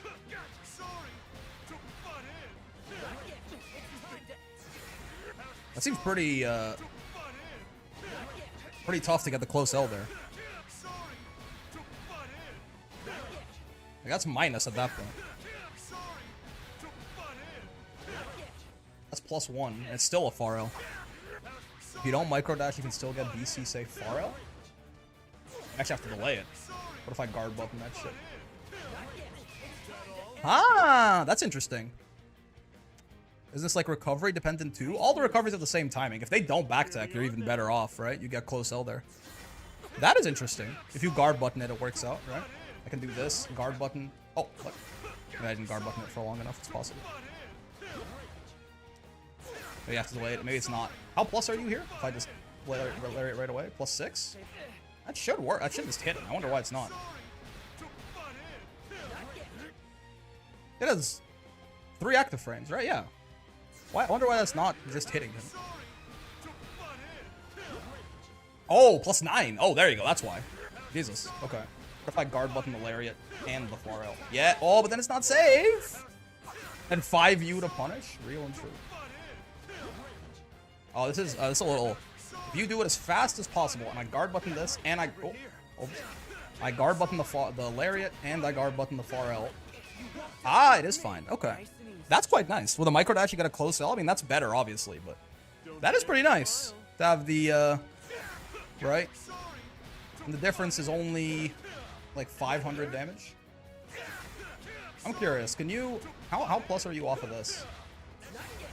Yeah, -8. Okay, I see. You could try a funny there, but it's not going to be anything real, right? How yeah, because this gets you the 6XL Loki. It's an interesting idea, GBH. I might fuck with it. Because it's hard to get into far L range. With this, you can also whiff the far L and SPD. That is true. That is, I mean, that is real. Yeah, it's really hard to get into a good range there to do anything. What if you did this for a little bit less pushback? Oh, but what if you did this then? It's like basically the same amount of damage. Yeah, okay.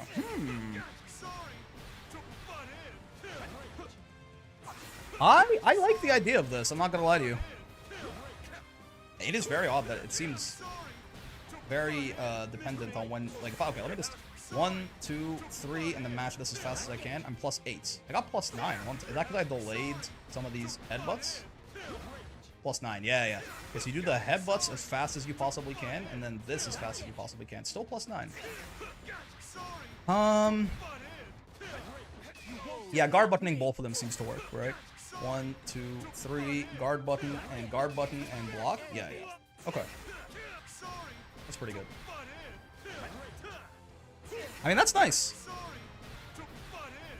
And then if you don't guard button it, you could potentially, again, whiff and SPD the rest. Like, if I just did 1, 2, 3, lariat, far L, I could do that. That's not a damn bad idea, GBH. I'm not gonna lie to you. Right?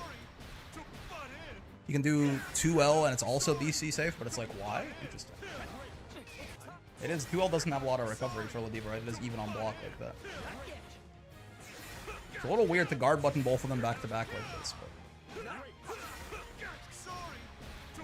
That's an interesting little thing. I feel like I like that. This is some pretty mighty fine tech that you found yourself here, I think. Yeah, 2L you probably have to delay a little bit more, but far L's better anyway. Lariat gets you even on wake up. 1, 2, 3. It does. How curious. Don't forget to smile. What if I delay these a little bit? Still only even. Next year plus 46 exactly. And that is only plus 38.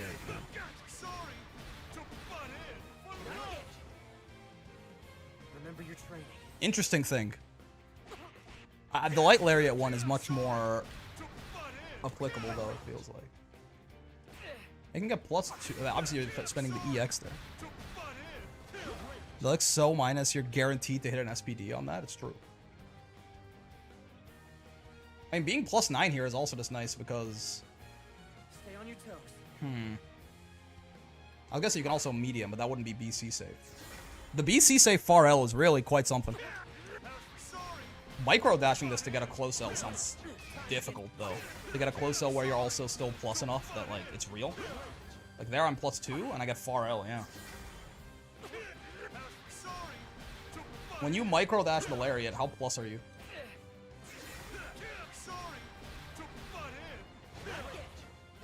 I can get it even there, but like, are you still plus when you get the close L? Well, I assume you have to be if it's gonna be BC safe. That's plus 2. That's a tough micro dash, huh? I got plus 2? Damn. It's minus 3, so that's definitely garbage. That is a difficult little guy. That's plus 3. I mean, the far L is still pretty good by itself, honestly, but obviously close L here will be even better. That's a very, you know what? That, regardless, I might. Could you record a video of yourself doing the micro dash? I just want to see roughly how long you hold it for. But regardless, even just this, even just going 1, 2, 3, and then guard button that, and getting the BC safe Oki is really nice, right? How was that? Oh, because I think I was only plus 8 that time. I think what happened there. You'd have to be. I think you have to do everything as fast as possible if you want to make sure. Yeah, you're good. And if he doesn't, I mean, if he doesn't BC this, by the way, I am like plus 3 off of this far L, right? Because it's hitting meaty. I think. If he doesn't BC this shit, I think we are plus enough that we're in the medium and SPD 50-50 too, which is really quite special. Plus 4! Wow, yeah. It's hitting on the final active frame, right? Yeah, so this is also, you could straight up, any mediums will beat any kind of shenanigan right here, and he's not quite an SPD range. I mean, slight walk up and he is, right? That's quite nice, you know? That is quite nice. Huh. Okay. That's pretty good. I mean, is it better than just doing this? Because, like, the argument against, like, oh, well, you just get BC'd here is that you can do this, right?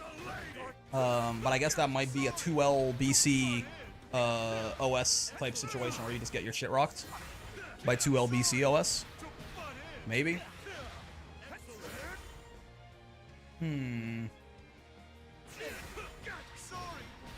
I mean, you lose out on a little bit of damage, but it's only a little. Like, neither of these is your big damage cash out anyway. Sent in Discord? Sure. If you wanted damage, you do some shit like you'd include a U-Lariat at some point in here regardless, right? Probably, I mean, if you didn't have a launch already, you probably start it here. So you could go 1, 2, 1, 2. Like, if you want damage, like, that's how you do it anyway. It gives you more corner carry, too. So the fact that you give up a little bit of damage is probably more than worth it.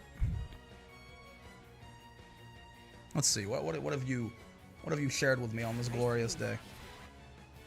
Crouching start. I wonder if that matters at all. I generally wonder if this means he doesn't get pushed back as far. 1, 2, 3. Hey, dash for just a tiny little bit, yeah. Were you plus before you threw out that close L? Because you're +2 after you block the BC, of course.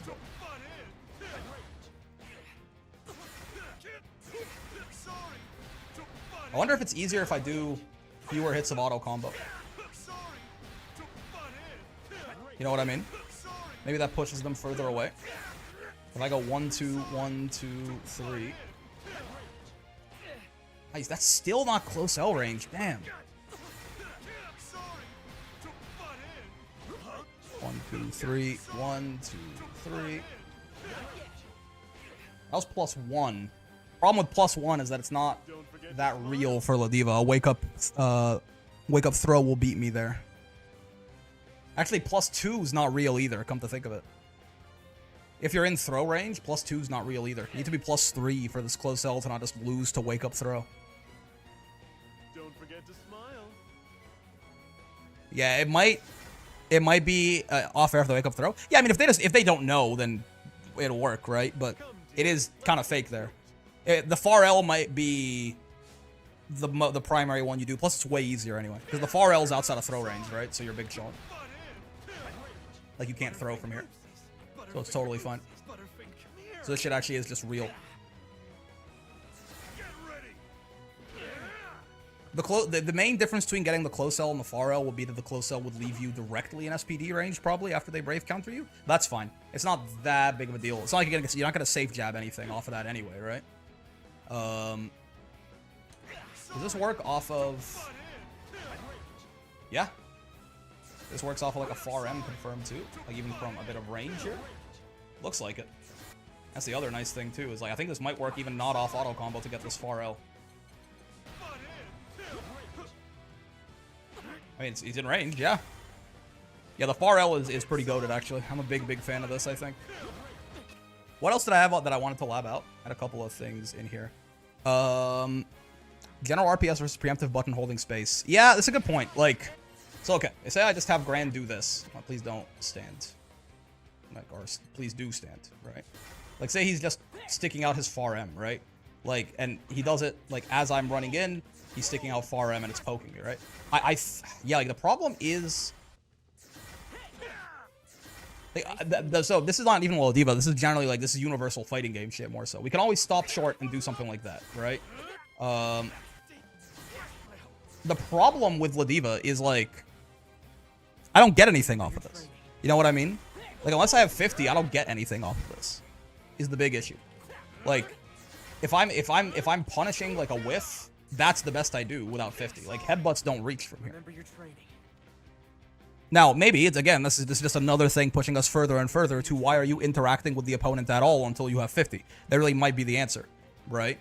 I mean, I guess you could argue we get this, right? Gabata's far L whiffs into you lariat all the time in these situations. Yeah, like it might just be another situation where it's like, Ladiva doesn't, you don't get to play the RPS game until you have 50, right? Sit there on the other side of the screen, be a good girl, and build up your meter until you have 50, and then you get to play the game, right? Because otherwise, if I can't use a U skill here, I mean, as I guess, like, yeah, because even Raging Strike's not gonna reach a lot of the time. We're back to the poking issue again. Yeah, exactly. This is what we're talking about now. So, like, I guess this is just you need 50 to do this as Ladiva, right? You don't get to play this game until you have 50. I mean, if you do get that, you can do this, right? I guess, which is something at least. So it gives you some Oki. It's not a lot of damage, but it can, again, in a way, you could argue Ladiva. Well, like, you know, the Oki is the damage. Like, you are a one-chance character. Remember your training. The alternative, you know, which at least is you could just, you know, preemptively do some shit like this. Again, this really won't get you much without U Lariat, but it's like really high reward if you have that U Lariat, right?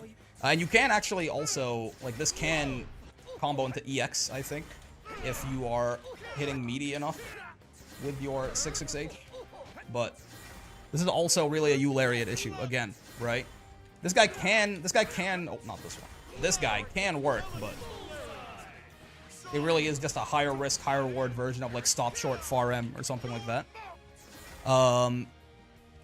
So, okay. Right? If they're preemptively sticking out a button, this will beat or clash with everything they do. Right? Like, unless they're sticking out, unless they're 6-6Hing you, right? This will win. And if you're doing it at the ranges, like you're like on a counter hit, I think it's always a safe jump. Play a plus 40 baseline. I think on a regular hit, even if it's not counter hit, yeah, it's plus 36. But on a counter hit, this is always a safe jump too, right? So like, Don't forget to smile. this is an option, and I mean, as weird as it seems, from really far away like this, if this whiffs or Graham blocks it, I'm probably not that cooked. Because it's not going to be a counter hit from here. It's going to be a punish, right? Like, if Graham doesn't get a counter on me here, he's going to do what? Like, fucking this or something? Like, it's not great. But, like, the risk, like, if I'm doing it from these distances where I'm trying to, like, preemptively stop him throwing out a button to stop me, it's not the highest risk thing in the world, right? Odds are, like, the problem with this is when you get counter hit out of it when you're, like, over here and you get a full combo. Here, if it hits, maybe do a 2U as a counter poke more often, then yeah, it's kind of what I'm getting at. I wonder if this is a better counter poke than I... Like, it seems really stupid to me when I see all these Ladivas just throwing out 2U like that, but the risk is more so in the space loss than the health loss. Yeah, that's true. Space is a huge premium for Ladiva. But the reward is, at least, like, the reward is the win condition, right? The reward is a safe jump into Oki. Can he 6-6H you if you whiff that? Not on... I mean, maybe on reaction. I guess so. I guess if he's not doing anything at all, that would give him 23 frames to react to that. It's certainly doable, right? It's certainly doable.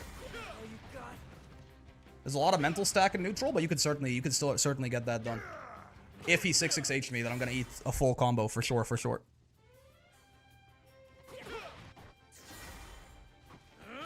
I guess if we don't have 50 meter and we really, for some reason, are forced into this game plan, like we can't get away, they're not giving us space, then this is good. But it definitely is still worse than just trying to stop short far M and then you lariat for like proper rewards with not nearly as much risk, right? This is a decent counter poke if you are forced into play, because sometimes you can't get away from people, right? Like sometimes it's like, all right, well they're like kind of holding, like keeping the space, they're not letting you get away and like build meter or whatever. And then 2U, I guess, is going to be a much better counter poke. Or dash L? You're talking about Gran, right? Not me, certainly. I mean, a lot of the times, if Gran is going to 6XL from here, like, if it whiffs from these kind of ranges, he's not really going to be... Like, he's probably not going to get, like, a full combo, right? Like, it'll be, like, 6XL far M into this or something. Grab? Wait, what you just saying moves, Adam. What are you saying? Remember your training. Gran? Oh, yeah, okay. Yeah, he can 6XL it, but I think a lot of the time, if I'm like over here and he 6XLs, he's gonna get like a far M, you know? It'll be the same thing. It'll be 6XL far M boot or something. Like he's just gonna end up getting like that. Which again is not that much damage at the very least, but it does take us all the way back to the other side of the screen. Now I will say, any hit with Ladiva from literally anywhere is corner to corner, right? Especially if you've got, if you've got that 50. So it could be that as well, when we have the 50, we can play a little bit more reckless with our space. Of course, if Gran has the 50 as well, then suddenly, you know, it's not just like a little nothing burger combo anymore, right? It can be a little bit more painful. It's an option. I don't think 2U is like an amazing option there or anything, but I think it is a counter poke that we should consider using a little bit more often at least, right? It's not nearly as risky to throw out in the mid-screen here as it is to throw out, like, on fucking Wake Up or in the corner or some shit. But yeah, I think, by and large, like, the overall result of this is, again, you really can't... You can't afford to play this game too much as Ladiva unless you have 50 meter. It's not really that worth it. Like, maybe 2U is kind of okay without meter, right? But it's just not really worth it to be playing this game at all. Like, even trying to preemptively stop them from poking at you. It's not worth it at all unless you have the 50 to make the U lariat pop. Okay. Again, another thing pushing us towards that much more patient and wait and build meter through defense Ladiva. Check out canceling into SPD off of touching swords 5U. I mean, I don't think we need to... I think I know how this is gonna go, right?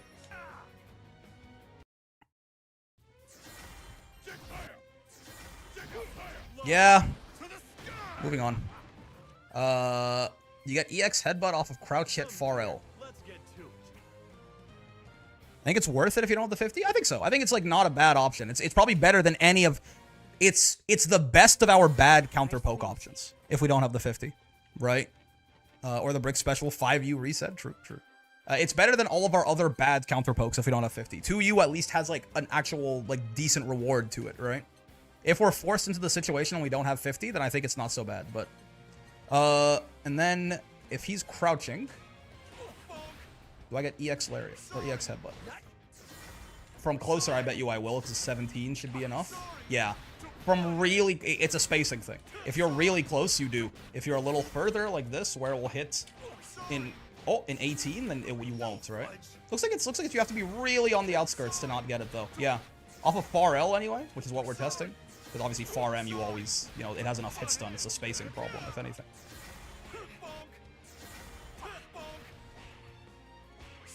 Yeah, like, well, how did I get it to hit in 18 the one time, actually? It was, like, literally max space far L. Is that right? Ah, yes. They buffed far L to make it better at not whiffing on crouchers, but it still certainly does so with regularity.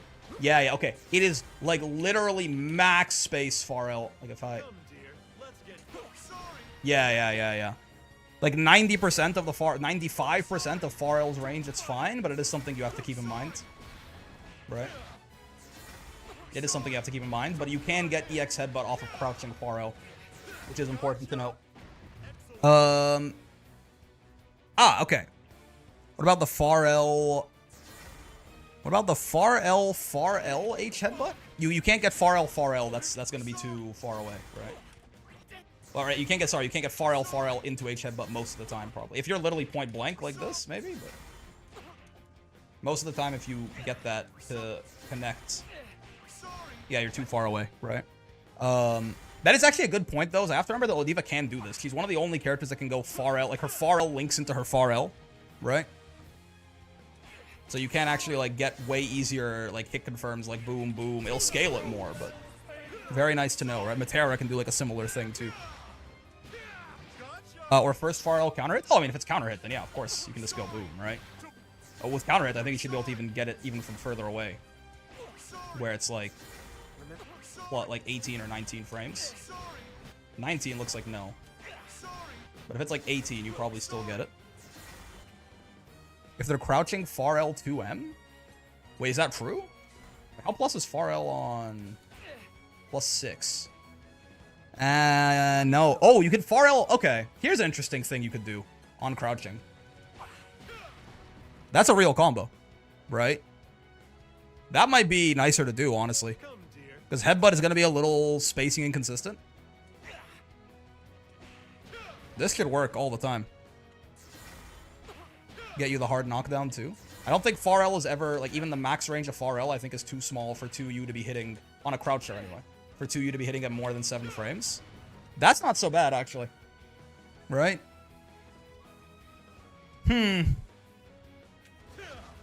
What can I do with that 2U knockdown to make it set up something nice for me? Oh. Ah. If only I could be a little bit more plus off of that, it would be a safe jab. But +3 is still nice. It auto times something for me. Like and this could freak people out too, right? +3 is like a real Oki situation. Yeah, we get +4. Yeah, I mean, we could just do that, certainly. That's probably BC safe too, right? Like, say that I block after initial hit. Like, I go boom, boom, right? Boom. Oh, here comes the boom. Boom, boom. Yeah, that's quite nice. Yeah, far L2U might actually be the angle, I think. Because Headbutt can work, but again, it's a little finicky sometimes on... Like, at max spacing, it doesn't work, and also the conversion can be a little freaky, right? This might be nicer, honestly.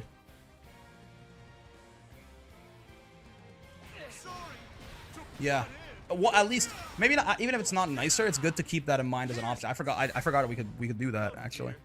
If it's counter hits though, that is notable, right? If we do get far M counter hit or far L counter hit, even on standing, right? We can just go boom and do whatever. But You can do the L Lariat Oki if the full conversion is finicky. Yeah, yeah. But I mean, we could also just, you know. Oh, you're saying like, I guess, yeah, you're saying we could do, like, what's it? Fucking this into 1, 2, 3, this, right? Yeah, yeah, yeah. That's true. That's true. Oh! Oh, oh god. I just realized something. If he crouches on wake up. No, okay, good. But in certain situations, this shit might actually start whiffing. Huh. Wait. Like off auto combo, it's fine. RM probably a bit more consistent than 2M, I assume? Probably. Like if this is off of like a far M instead or something. You know? That's a real heartbreaker. If the opponent wakes up crouching, this shit doesn't hit. Off of like a further range EX headbutt conversion. Hold on. It might just be off. It still might be off of really far range ones. Add a tiny macro dash, not for close L, but for spacing. Yeah, yeah. I say instead of guard buttoning it, I guess, right? Instead of guard buttoning it for the delay, you can delay by dashing for a little bit. Yeah, that's true. That's true. Yeah, yeah, yeah. Instead of like guard buttoning for the delay, just like try to dash for 1 or 2 frames, because it's not that tight of a window anyway that you have, right? Finish showering, have you figured out how to kill Lucy? Walk at him slowly and hope for the best, pretty much. Okay, yeah, it's not so bad. That's actually not so bad. Yeah, never mind, never mind. False alarm. Test media close stage versus what if they wake up later? You can do that. You can do that. That is true. You can, like, delay your tech off of something like this. That'll fuck up the timing for this, for sure. Brick has finished editing my combo guide for Ladiva, 13 minutes. I need background music now. Any recommendations? Dokkan, Dragon Ball Z, Dokkan Battle, Android 16 intro OST. Hold up. I got you.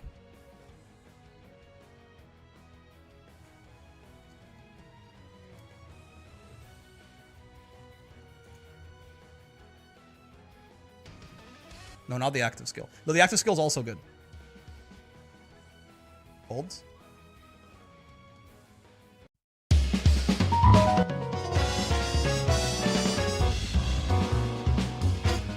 Thoughts? Alternatively, because this does loop pretty quickly. If you want something that holds, that like isn't quite as much of a loop, there's this as well. STR the GOAT. Wait, give it a second. Tell me this isn't the fucking greatest thing that's ever blessed your ears. It's pretty nice. It's my favorite. Hold on. Wait, what are you doing here? Oh! This works too. Yeah. This works too for sure. It's a different vibe, but it's a good one. I'll pick something. You gave me the Dokkan OST idea for sure. The Dokkan OST is so goated, man. There's so many like gems in here. There's fucking 700 of them or something, and they actually go off on some of them. I use that shit for background music all of the time.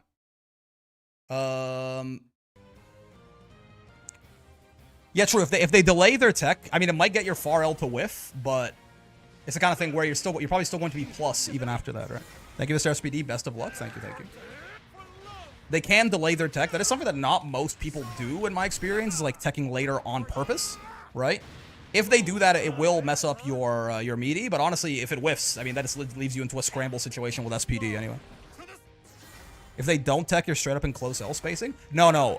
What he's talking about is you can hit the tech button. Like, there's a variable, to my understanding, there's a variable delay timing on soft knockdowns. You can tech like 1 to 2 frames later when you hit the ground, and it'll actually make you get up 1 to 2 frames later. It's not a matter of not teching at all. It's still doing the back tech, but a frame or 2 later. Almost no... I've never seen anyone do this in a match on purpose, I think. But it is something you can do. If they do that, it's going to make your far L whiff, but it's going to put you into a scramble where you're probably getting SPD'd on wake up, right? Because you're never... Like, you can't be sure when you do that you're going to, like, do it just perfectly enough that it makes the far L whiff and you wake up and mash. Like, that will be a level of, like, knowing and counterplaying that we're on, like, layer 17 at that point. We have bigger fish to fry. It becomes much more about just what the player is thinking than the setup itself. It is a thing. Like, you're not wrong. I think it was Ryugami who brought it up, yeah. Right? Assuming that's what he's talking about. Maybe he was just talking about not teching. Not teching will be amazing for Ladiva, yeah. If you're talking about teching but delaying it, then I think it's still probably fine. It doesn't, like, it would cause issues for the setup, but I don't think it makes the setup, like, fake or anything. Because that is a very finicky process right there. Stopped playing Dokkan a while ago. I still go back to the OSTs sometimes. Yeah, I don't play it really anymore. I still keep up with it because I just love Dragon Ball. But yeah, the music is, man. The music is. I tell you what. The music fucking is. That's for damn sure. No one can ever tell me the music isn't. They'd be factually incorrect. You want to have meaty close H to BC bait? Yes, right. Is there... So first off, something I gotta remember a lot more about Ladiva's close H in general is this is just plus on people who are crouching. Right? Oh, even on people who are crouching. Yes. Does that fuse Mr. Satan on the OST, by the way? Look like Protara earrings? Yeah, this was a what if it's the Goku unit from like Budokai 3 or something like that. Well, Goku in the anime, when he's first thinking about people to fuse with, like candidates to fuse with when he gets the Potara earrings, he goes through a bunch of people and he's like, I could fuse like the people who are still around, basically. And he's like, I could fuse with Mr. Satan, but that might make me weaker, right? And he kind of pictures a little Goku fusion in his head, and that's what that unit is based on, is that little moment right there. He ends up, of course, deciding to fuse with Gohan, right? But then Gohan drops the fucking earring because his fucking glasses are gone or whatever the fuck. And he ends up getting absorbed, and he's got to do it with Vegeta. How plus you need to be for Ladiva save jab? Same as anyone else. She's got the same recovery frames, right? If you are plus, well, I guess it's because her startup's a little slower. You would need to be plus 1 more than normal. So if you're plus 6, you hit them on the frame 7. You need to be plus 7 to hit them on frame 8 to save jab MDPs, right? 9 frame MDPs, you need to be plus 7. Is how you do it. But yeah, so meaty close H, like say, I think this like the trick setup will think it meaties. If I do like something like this. Oh, need you to block after initial hit there, buddy. Let's just see how plus we are in general. Like if I go 1, 2, 3, beat bot, right?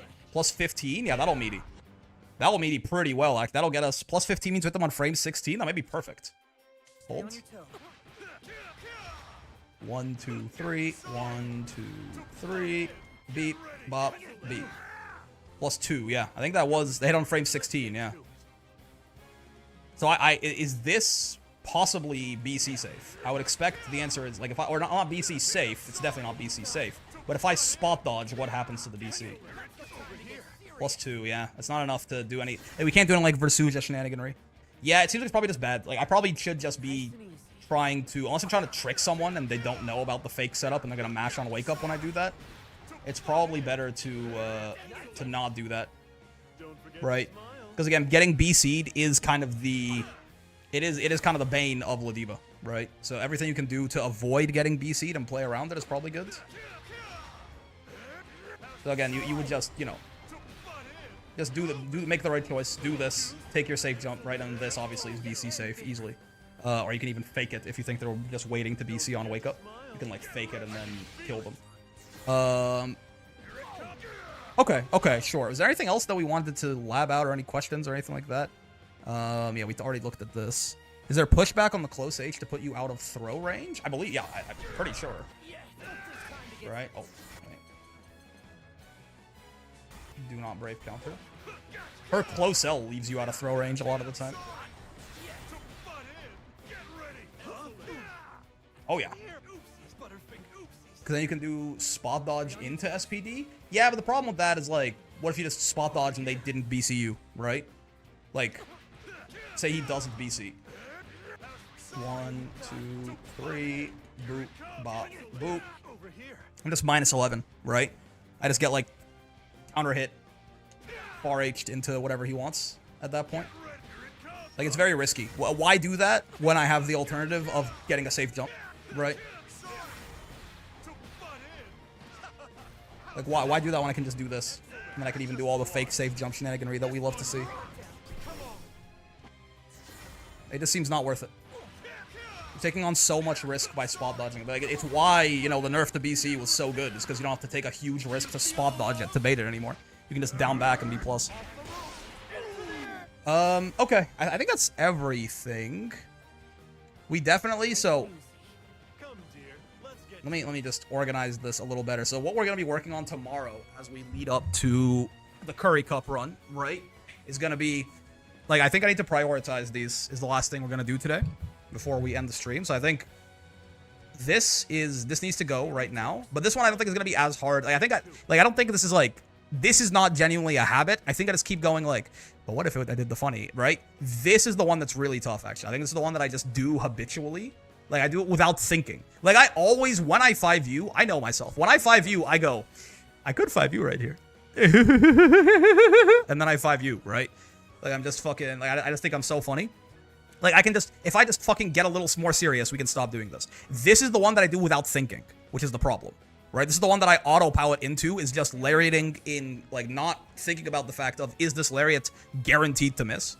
And this shit also makes you get a full combo every time if the opponent knows what they're doing. And often a counter hit combo too. So this is really bad. So this is priority number 1. I think, unironically, this is priority number 2. Let me just actually write these down in a way that's a bit more constructive. Stop using lariats. Let me not caps this weirdly too. Stop using lariats on opponents that are already visibly crouching. Hit on hit or block or in neutral, right? This can stay like that. That's fine. Use air-to-air command grab much more. Oh, I did want to lab out the difference. The fastest I can do this, I think. Let's see. Let me just have her jump. Let me record Ladiva jumping. I just want to know how long the jump squat is. I want to see how quickly I can J360U from a standstill.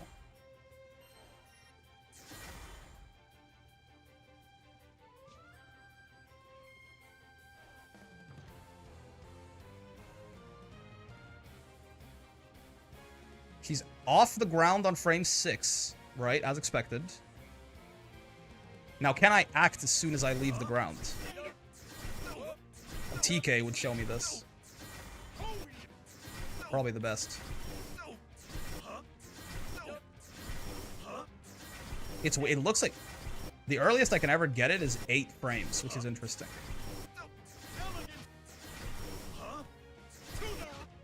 Like even when I TK it, the earliest I can get it is 8 frames in the air.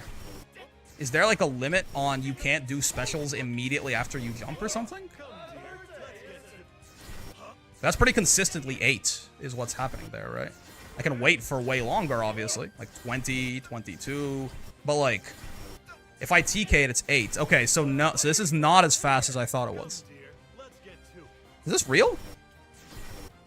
Yeah, because again, she's airborne on frame 6, so it's odd that... It's odd that she can only do it on frame. I guess there's a limit on you not being able to immediately... Yeah, I can do an aerial right away, right? Yeah, like I say, I can do my JL on frame 6. I can starting up my JL on frame 6. What is a good way to test this?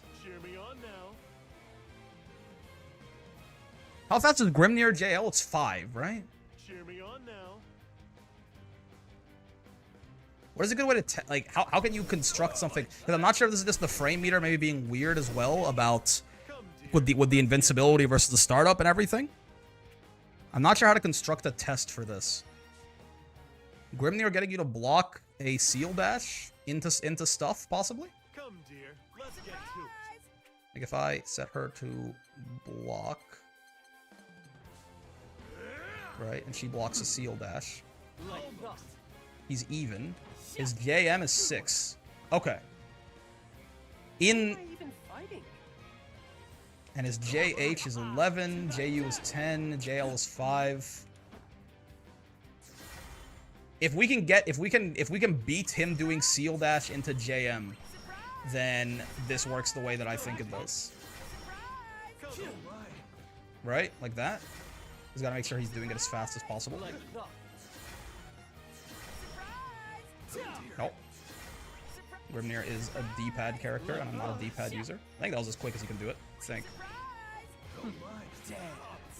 Yeah, no. Sure doesn't seem that way, right? But... Oh, but this can't do it either? That's interesting. That should be. I thought that should be able to beat it. Huh. I can use the mod to go frame by frame. If you hold the input down while pressing the next frame button, it buffers the input for the next frame, from what I recall. Oh, I know this is what Drake was saying too. Let me see. Okay, yeah, maybe this is a good thing to test. So you're telling me... So if I hit... If I hold it and hit next frame... Oh, I see. Yes, okay. So if I then... How do I... Like, if I do special and U? Ah, yes, yes. Okay, okay. So, let's see. That's really nice. Damn. Okay, this mod is awesome.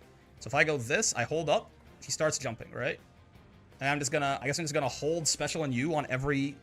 Oh, she can interrupt her. She can jump cancel SPD, yeah. She can jump cancel SPD? Wait, what? I didn't know that was a thing. She's jumping right here. She's throwing Vuln. And if I do this, she SPDs. Huh. I don't think that's useful in Granblue very much. Because you have throw invul and wake up anyway, so it's not like the same. It's not as good as it is for like Geef in Street Fighter 6. But she can jump cancel SPD. Sure. Cool. We have to wait till for a little bit longer then, right? So we boop, and then next frame, next frame, next frame. Surely now she can't cancel it, right? Next frame, yeah. Next frame, she's in the air. Yeah, right? Oh, she JU's here. Oh, she doesn't have meter. Hold. She doesn't have meter. Let's get her back with some meter. I guess the buffer doing buffer things, way to cancel one thing into the other, which leads to those supposed to be DPs getting counter hit, as it's another move for that first frame. Yeah, yeah. You use this to be command grab supers, I guess. Yeah, I guess so, right? Okay, wait. So hold up, she starts jumping, and then wait a few frames. She's definitely not in the air yet, and then do this.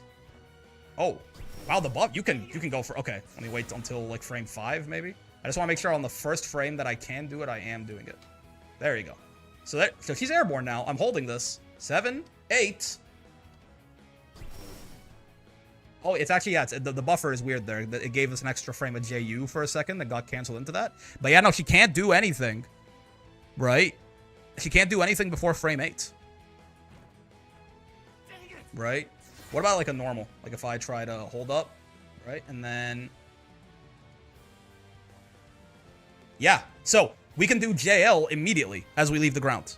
Right? JL is like, we finish our pre-jump and we JL. What about like JM? Is it just JL? Is this like a JL exclusive thing? No, yeah. Let's get his 6 pre-jump frames, by the way, not 5. Like she's active. Yeah, or maybe it is 5 and there's 1 there. But yeah, we can do like JM. How majestic, by the way. We can do JM and all of these like immediately once we leave the ground, right? Or at least a little faster. But not the case for a special. It looks like. Does EX command grab work? Ooh, interesting. You think it's like a U skill thing? Let's see.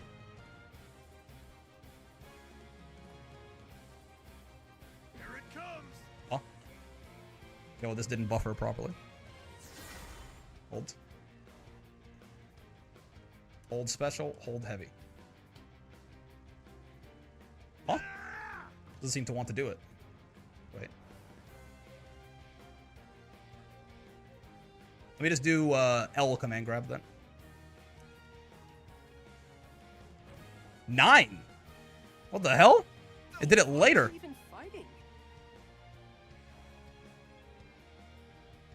I wonder if it's 9 for the U one as well, and that's why it was JU for a frame. I'm holding light. We're holding special. Yeah. Frame 9.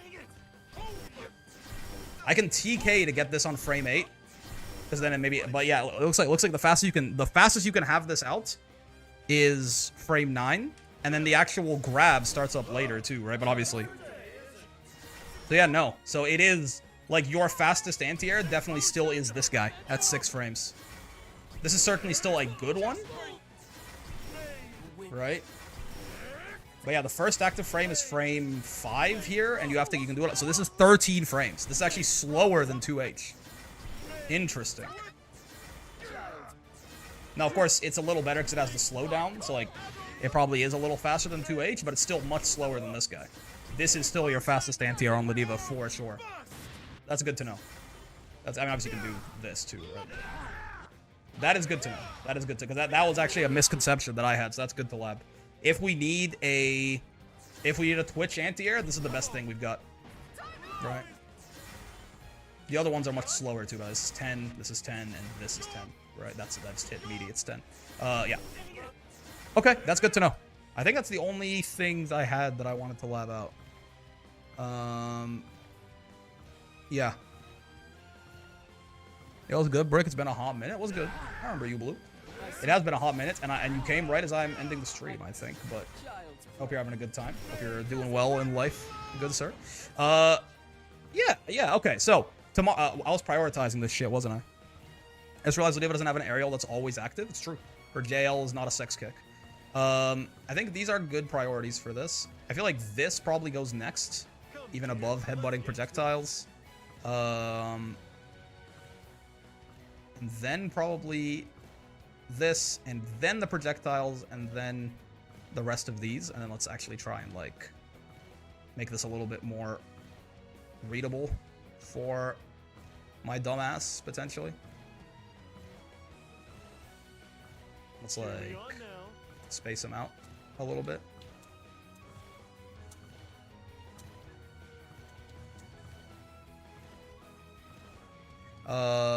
Yeah, that's good. That works. Sure. Okay. I'm pushing in life on my end. I hope so, Phil. I hope you're doing well. I hope you're achieving things or whatever you like to do. Wanted to ask if we play some games a little because I don't like fighting Ladiva. Sure. We could run a set at some point, certainly. Yeah, I think that's good. Anyways, last time we played, I hated it. She does do that. She does do that to people. It's true. It's true, and it happens, and it's true, and it does happen, and also, it's true. I don't know if I mentioned that part yet. I think that's gonna do it for me, folks. I'm gonna. This was a little extra nerdy, but it's good. It's good. I will sleep on this information, and tomorrow we will come back stronger than ever. Surely. Maybe we'll get that top 8 and curry couple of Ladiva. And maybe we won't. We'll see. No, we'll just do what we'll go out there. We'll try and improve on our shit, and we'll do our best. Anyways, have a wonderful rest of your day. I will see you tomorrow for probably a Curry Cup run. I don't know if I assume it's happening. If it's happening, I'll be there. Thank you for the assistance, the shit we were labbing out. And yeah, I don't know, man. Goodbye. See ya. Today I learned. I'm still thinking about that pre-jump. The reason I'm like pausing so much, I'm thinking about like that pre-jump shit, that the buffer and like how long you have until you can do a special. I still don't fully understand that, right? Just want to confirm that jump cancel U headbutt isn't useful over raw U headbutt. It's a damn good question. It could be, right? Like I'm doing it right there. It could be. Like you could try, because it throws will beat it. You could try to do something like that, honestly. Right? That's actually not.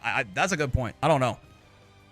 It should beat some throws if they're timed too early, right? Throw only has 3 active frames, so if you do that shit on like frame 4, it'll delay your U headbutt, so you might just get smacked, but it's an interesting idea. On your own pressure, maybe, or on your own wake up? Maybe? I don't know. I have to lab it out.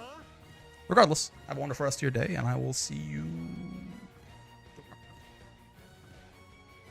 Peace. Also, yes, she can cancel, she can JL people and grab them out of block stun with M and L JSPD. To answer your question, Adam. Bye bye.